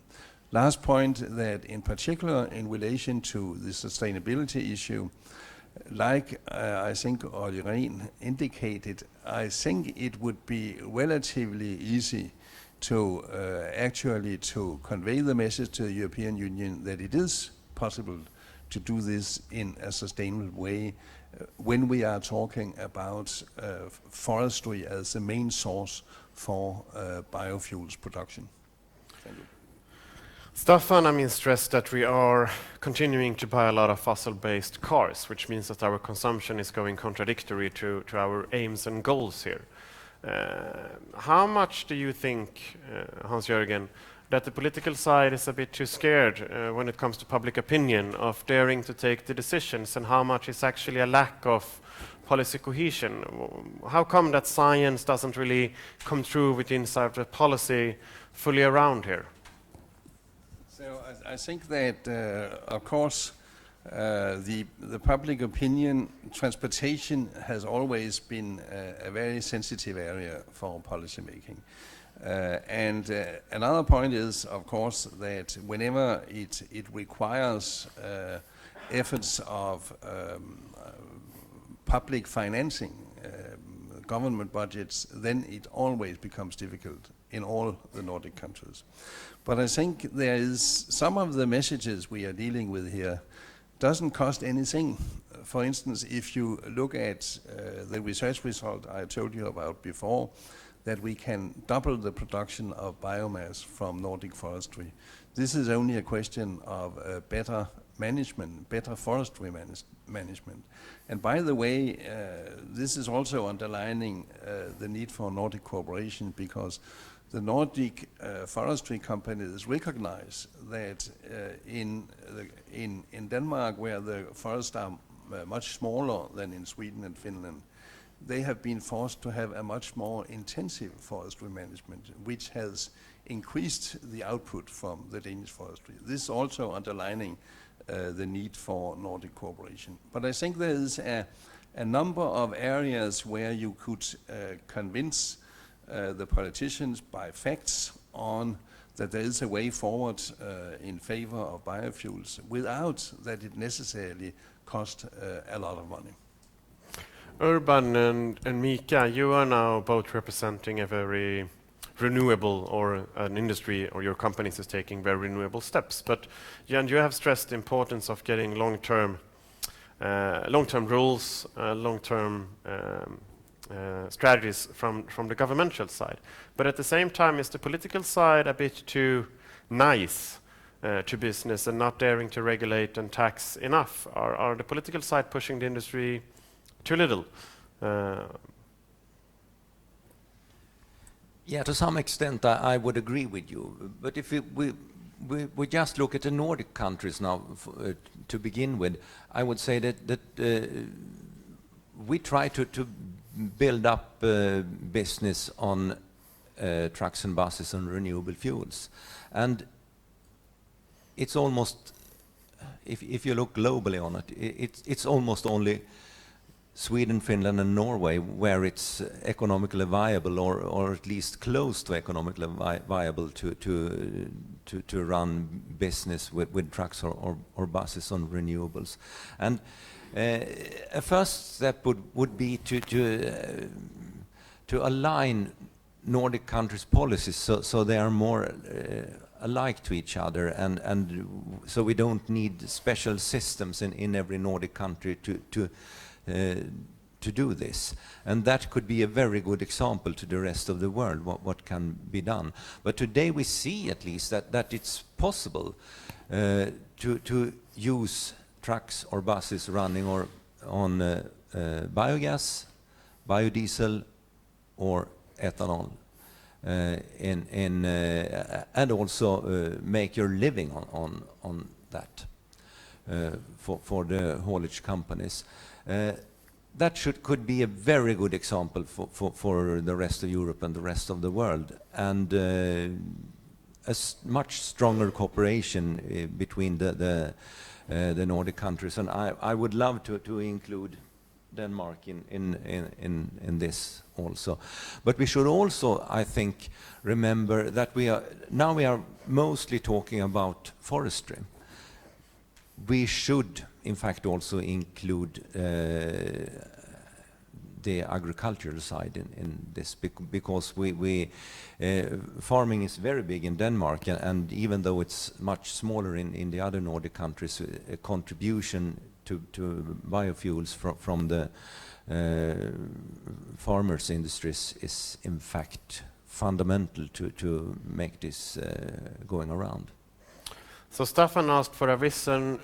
Hans-Jörgen, I think, laid out the argument, and you are somehow amazing in the business case for it, Urban. So how do we collect this, and how do we take it forward? It's 24th of November, you said, Hans-Jörgen. Is that the next opportunity, and what is it that could be done from these different actors in order to make sure that we get a good outcome from that meeting? So just to mention one example, the report we recently have made 250 pages on biofuels, sustainable biofuels for aviation. That was followed up by a seminar in Oslo, and a message was produced from that conference, 10 messages to the ministers. And this is on sustainable biofuels for aviation only. But this is only a part of the issue. So, and during that seminar, we agreed that it would be useful to have a sort of stakeholder forum, representative from authorities, from companies, from think tanks, from research institutions. And that might be the way forward. It might be a little late for the ministerial meeting the 24th of November, but there's no doubt that the message from biofuels for aviation will be put at the table of the ministers at the 24th of November. And similarly, it could be done in a broader way, conveying the vision that Stefan is talking about. So I think that's, that kind of stakeholder forum with the involvement of think tanks, researchers, companies, and authorities could be a way forward to create the necessary understanding and attention to the issues. But time is running in many countries, including in Denmark. Tax reform is being discussed. The main issue is here to reduce income taxation. And there's not the same hostility in the countries against consumption taxation.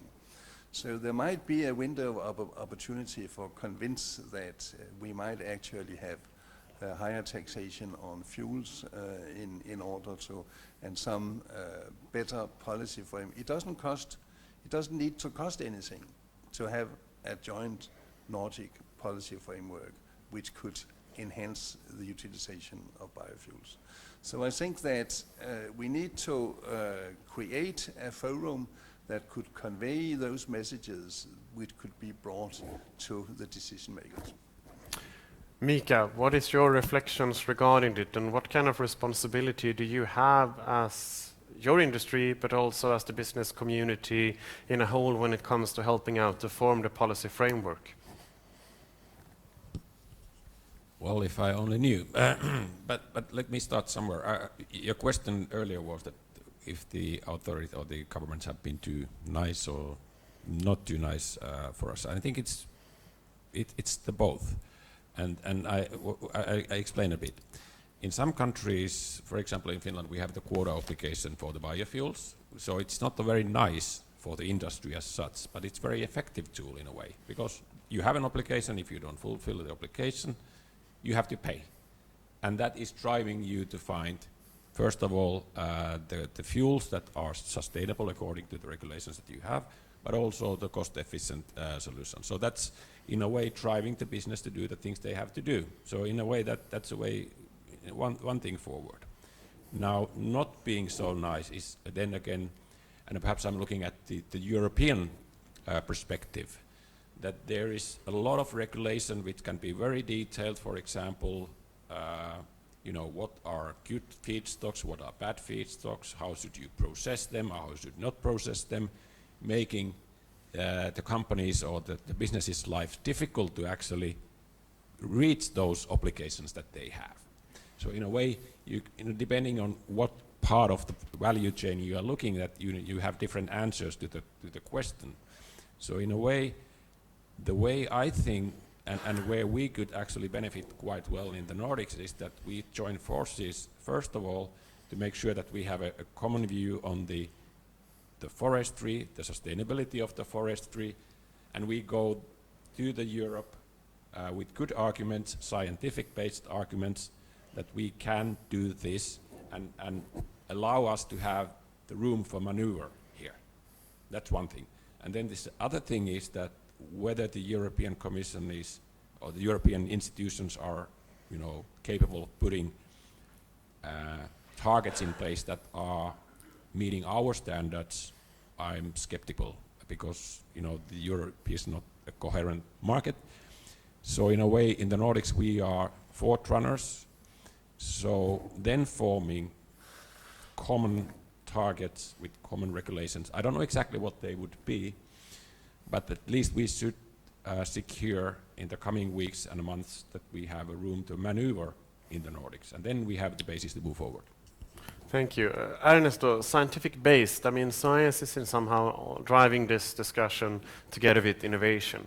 What is it that we as a think tank, you as CITRA, and other research institutes, not at least Nordic Energy Research, can help doing when it comes to forming this and also perhaps making the politicians a bit less scared of taking the necessary steps, and also, actually providing, research and innovation to the industry? Yeah. Well, a couple of points related to this. Of course, we completely agree that a long-term vision is something that we need. That's something that we push as a think tank for the Parliament of Finland as well, a future perspective. Of course, that's central. And then to this Nordic cooperation, I was quite fascinated by your 5 cities program suggestion in the report. I think in addition to policy making, to really get policymakers on board, you need to show something concrete, and these concrete forms of cooperation is something very beneficial. Here in Helsinki, together with the ministries and the cities of the capital area, the Smart and Clean Foundation was formed, which tries to promote clean tech solutions here in the capital area, including transport sector. So we already have sort of this base for creating your proposed 5 cities program, I suppose. So I think that could be a good form of taking the cooperation forward.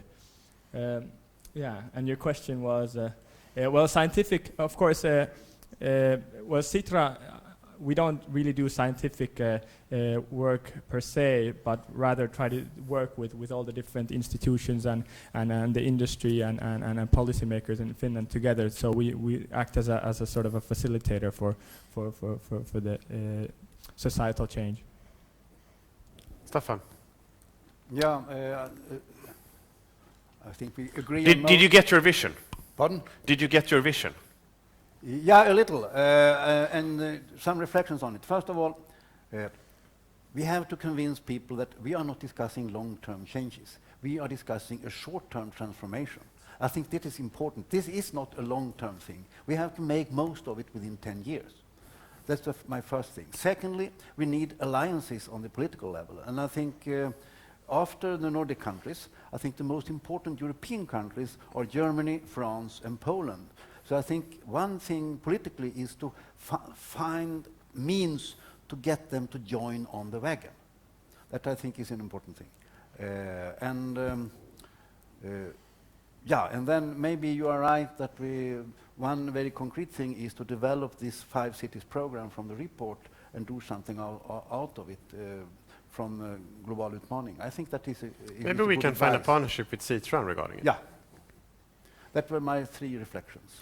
But can we then, because now we sort of had this inner Nordic discussion, and now I want to be turned to the Nordic versus the European Commission discussion, or perhaps the Nordic versus the more Mediterranean and Southern European countries. And as was stressed in the first panel, there is a different view on forestry. They look at it as creation and for the Sunday walk, while we are looking at it as one part of the industry. And it's also, what you actually basically have said that if we go forward with a bioeconomy strategy, we're going to increase our competitiveness. That means also perhaps that there is others that is not going to be able to gain so much from the competitors' perspective regarding it. So how do we convey the message to Brussels that the need for a bioeconomy strategy and a different view of forestry and how we are making this transition in a way which means that everybody is winning on it and that they don't feel that they are the loser or that it's only beneficial for them? Or how do we make that argument forward? Because I can see that both Sweden and Finnish politicians is making the argument. It's a bit different in the way that they're talking. There is somehow realization in the Commission that up north there is a legitimate perspective regarding the bioeconomy, but obviously we're not reaching through, and we're very dependent on the European legislation. So how do we view this, and how do we sharpen our argument? Staffan? Yeah, but let me go back then to getting alliances with Germany, France, and Poland. In fact, all of the Finnish industrialists don't want to hear it, but the Germans are as good in much of forest-based industrial technology as the Finnish are. So I mean, they know it, and they have a large forest-based industry. We also have it in Austria and things. So I think approaching Europe necessitates get alliances on the continent, and I think Germany is one of those countries where we have to have a lot of discussions to get them on the wagon also. Hans-Jürgen, if I'm a bit stating it like this, we sort of we talked about the need of stronger policy cohesion in the Nordic countries. How much do we have ourselves to blame that we haven't reached further in Europe due to that we haven't really perhaps formed our vision and strategy from the Nordic perspective together? I think we should look at one encouraging example, and that is also referred to in the invitation to this seminar, that the Nordic countries are 25 years ahead of the rest of the world in decarbonization of their electricity production. And that message has gone through. I can't tell you about the number of invitations I get to tell about how we have succeeded to do that and how that could be transferred to other countries. The Balkan countries are interested in it. In US they are interested. In South America they are interested in it. So the important thing is to learn to speak with one voice. It is interesting what Sweden is doing. It is interesting what Finland is doing. But it is much more interesting if it is 5 countries with together 25 million speaking about it. So therefore, that makes a good case for joining forces on conveying the message. The second thing, how to do it more practically. Actually, the research project I talked about, which talking about doubling the output of biomass from Nordic forestry, we are actually aiming at giving that a European dimension. That means convey that message from the research project on Nordic forestry and convince Germany, Poland, Austria, other countries in a European basis on that this can be done. It doesn't cost much money, it costs other management methods, and it will have a huge impact. But this is only limited. This is only forestry, and what I think should be done is in the same way as we are trying to organize it for forestry, to make this on a broader basis, a Nordic basis, and also including agriculture and industry and other stakeholders. Urban, Scania is a Swedish-based, Germany-owned global company. Tell us about the strategies for Europe. And what is perhaps, I mean, my point is sort of like this, that the politicians in the nation state tend to have a nation focus, and we're trying to expand it to a Nordic and to a European perspective, while you as a company is having a global outlook all of the time. So what is the mindset that might need to be changed in order to be more successful when you're putting forward your strategies? Yeah. Perhaps we don't need to have the ambition to change the popular opinion among hundreds of millions of Europeans.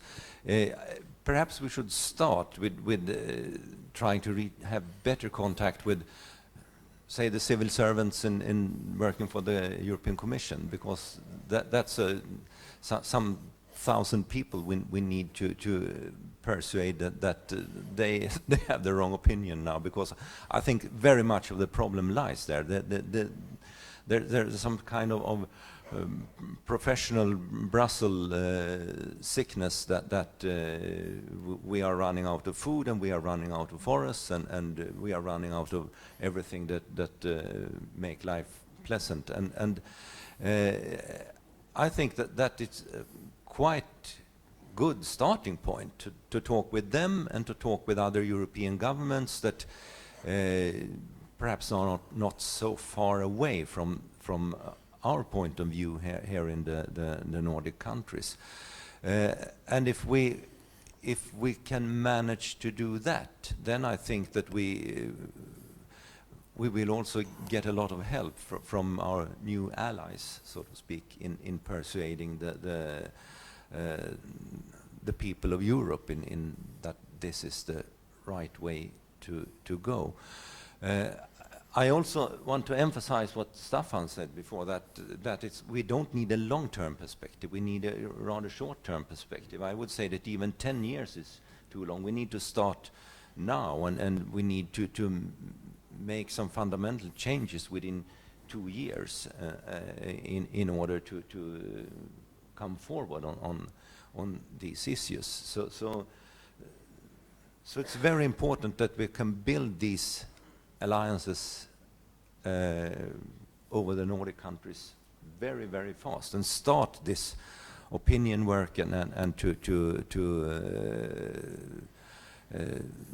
see what we can do in order to change the mindset of the European institutions as fast as possible, because they want to make things much more difficult for people working in bioeconomy, and that is not what is needed now. What is needed is creativity and openness that allow farmers and foresters to produce what they are good at and to invest new capital in their industry.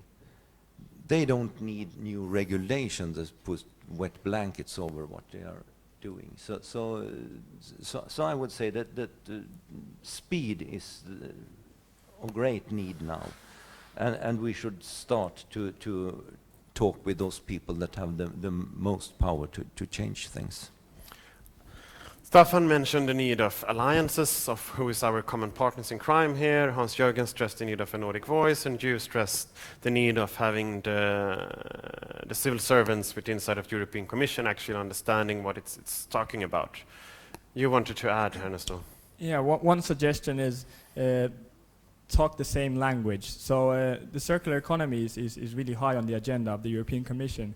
And our work, we also do work with the European Union in promoting. So taking bioeconomy and bioeconomy strategies and that agenda and linking it to the circular economy agenda and strategy, I think that's one possibility, and that'd be quite a good possibility to really get it high on the European Commission's agenda. So combining these, as these are related topics, and the bioeconomy is strongly integrated into the circular economy.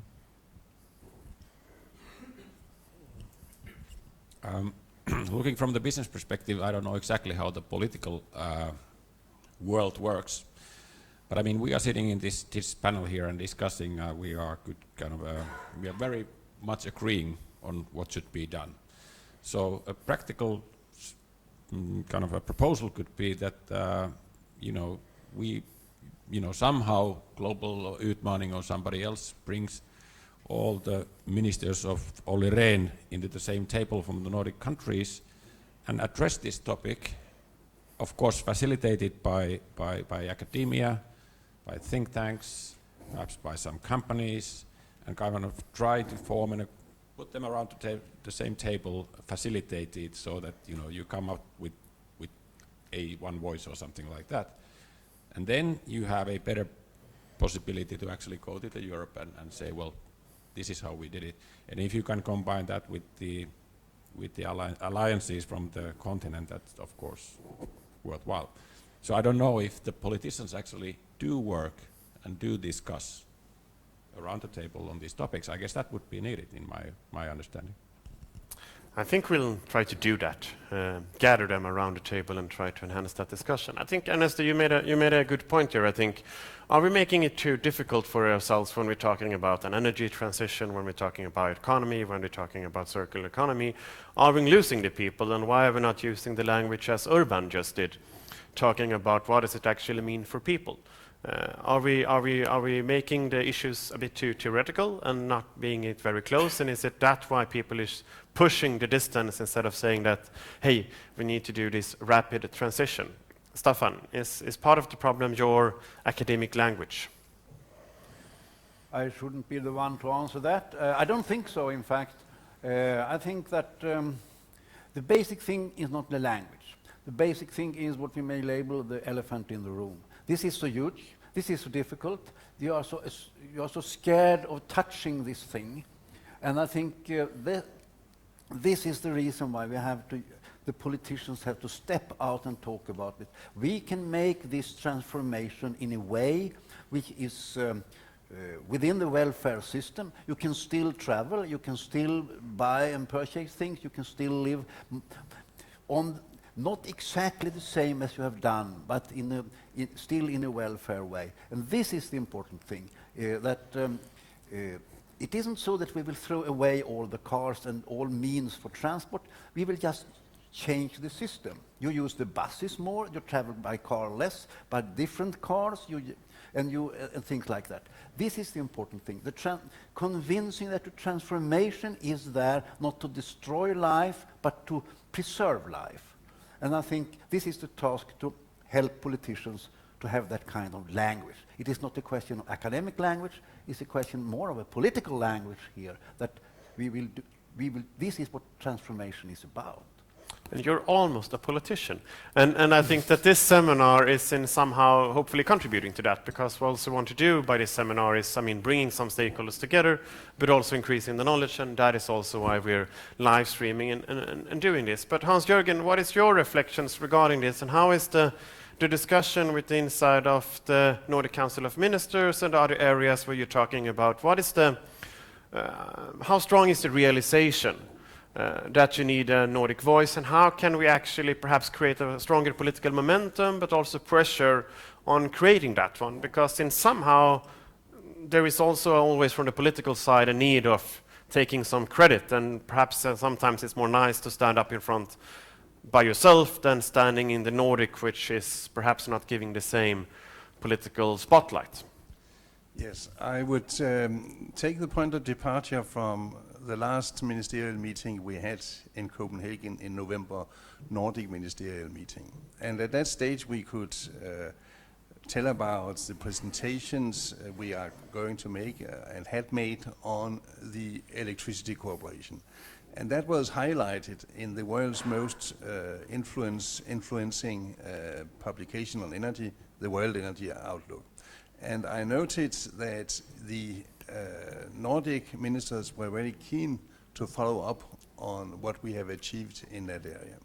So I think if I should be very practical and down to earth and summarize in a way what we have talked about here, I think it would be very useful to have a common statement made by the stakeholders we are talking about here, industry, authorities, science, think tanks, and make it very simple and very easy to read, a sort of 10 commandments of why we should work on bioeconomy for transportation, for energy, why we should do it, and what the main obstacles for realizing it is.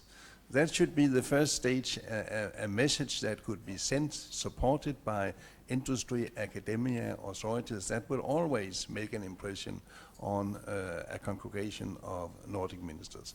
And then as far as that message is sent to the Nordic ministers, then there is a possibility for that could be a platform for joint Nordic actions in the European Union. So I think that is a sort of, at least, scheme we could aim at. But it is important that we are joining forces. Politicians do not have much time to read a lot of long reports. They would like to have some clear, brief messages and be able to see that they are supported of all the stakeholders they want to work for. I think we're going to give all of you an opportunity to sort of describe what do you think have been the main messages put forward through the day, what do you think that is the main important of keeping the focus, and how do we create the momentum of creating this Nordic voice, formulating the vision, but also I think stressing the fact, as Staffan and Urban pointed out, that it's not a long-term task, it's actually a kind of fast and near-timed transition that is needed. So how do you view your main conclusions, and what do you see your role as we're stepping forward? And if I'm starting in somehow, I can think that we can say from the think tank, when we've been doing these different seminars in the different capitals and also in the European Union. I think we've been able to gather ministers, I think we've been able to gather a very high level business community and also from the Nordic ministries and the different Nordic research institutions. And we are hoping that we can continue to facilitate that discussion and be a partner when it comes to developing visions and strategies and making it a bit more upfront to people and also starting that conversation.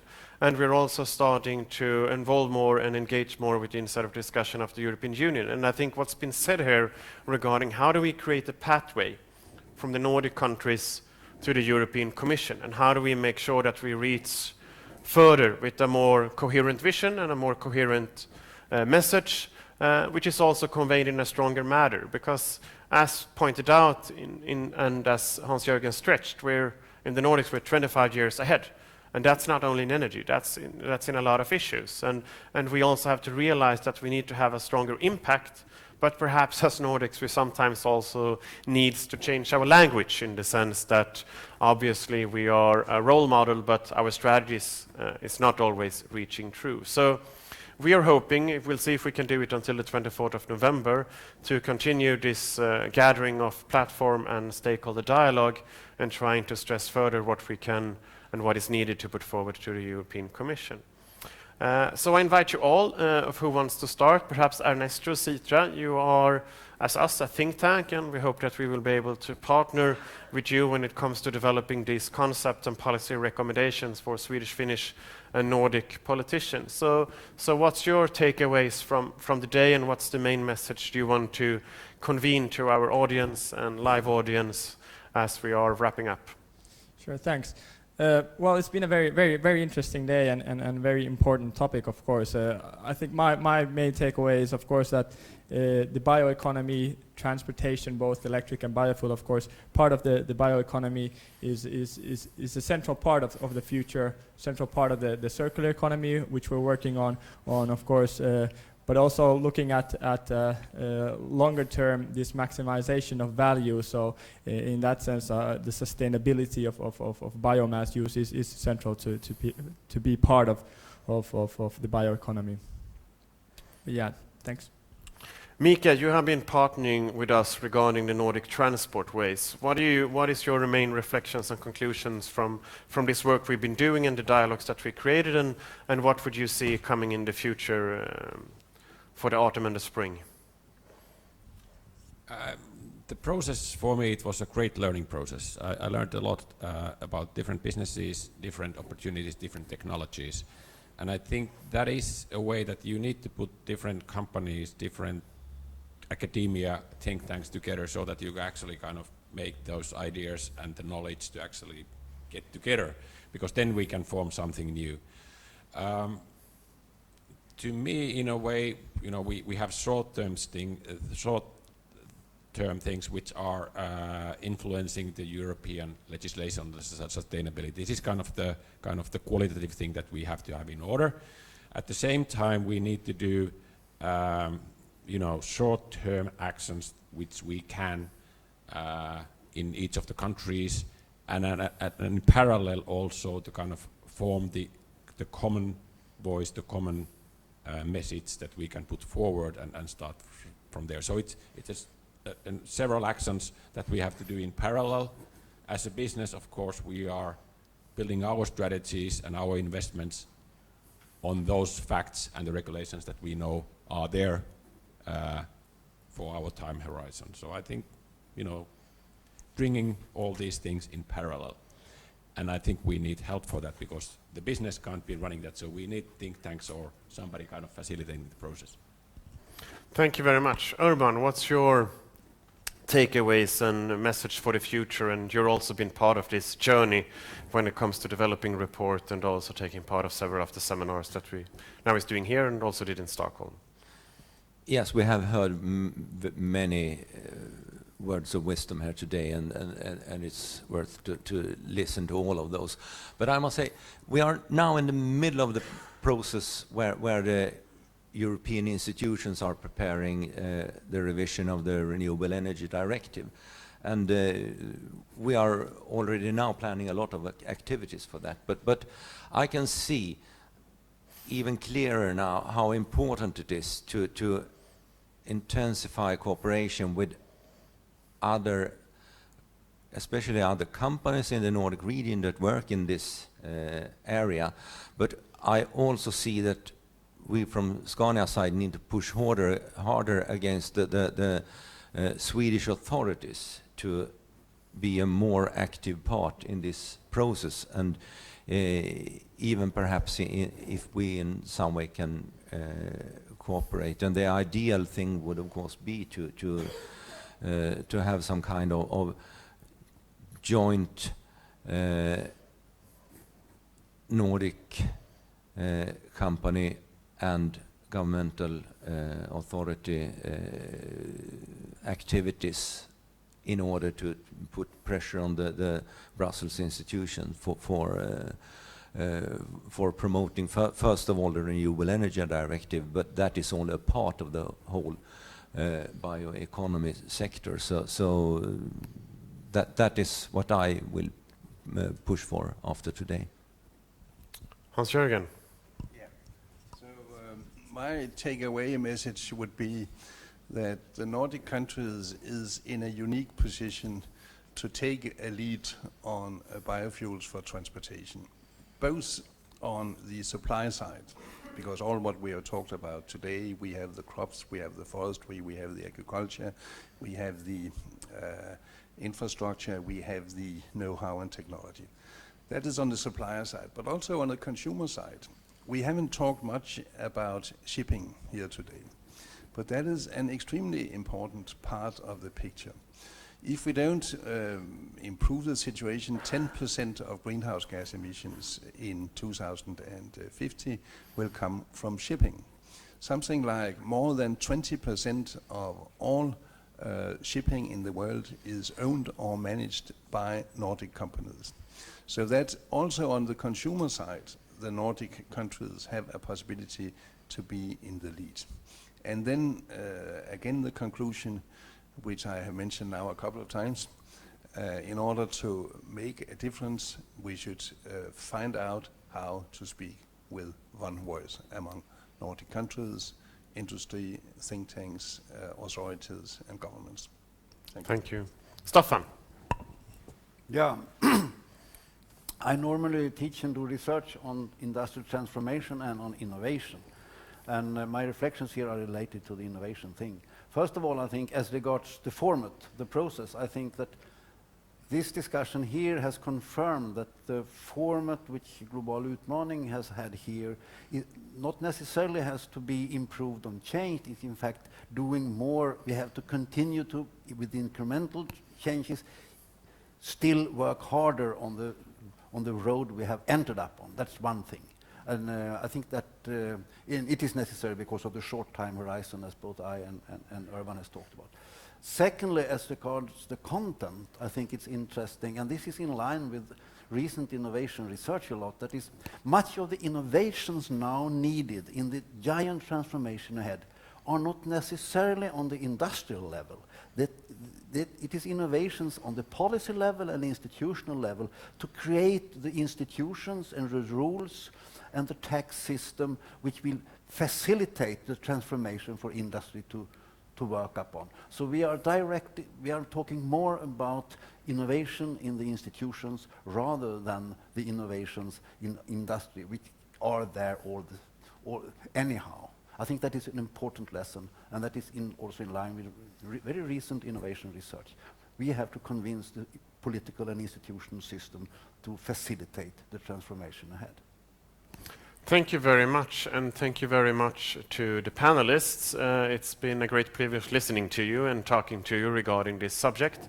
And I hope that we, during these two panel discussions, been able to showcase a bit of what is the importance of the bioeconomy, how does it matter within sort of the global transformation that we're standing up in front of, and stressing the need of talking and creating a more Nordic cohesion when it comes to vision, when it comes to strategy, and not at least when it comes to the implementation. So what we wanted to do here is to stress how do we implement the transition to the bioeconomy, and I think we've been giving a few guidelines, both of what can be done right now, but also a few guidelines on how do we continue working together in order to make this transition actually taking place on a short-term perspective. So thank you very much. Thanks to all of you being here in the room, and thanks for all of you being with us live today within this seminar. So thank you very much.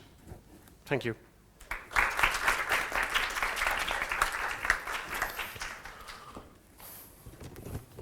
Tackar.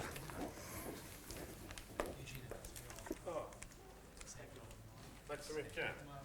Tackar, tackar. Tack så mycket. Tack så mycket.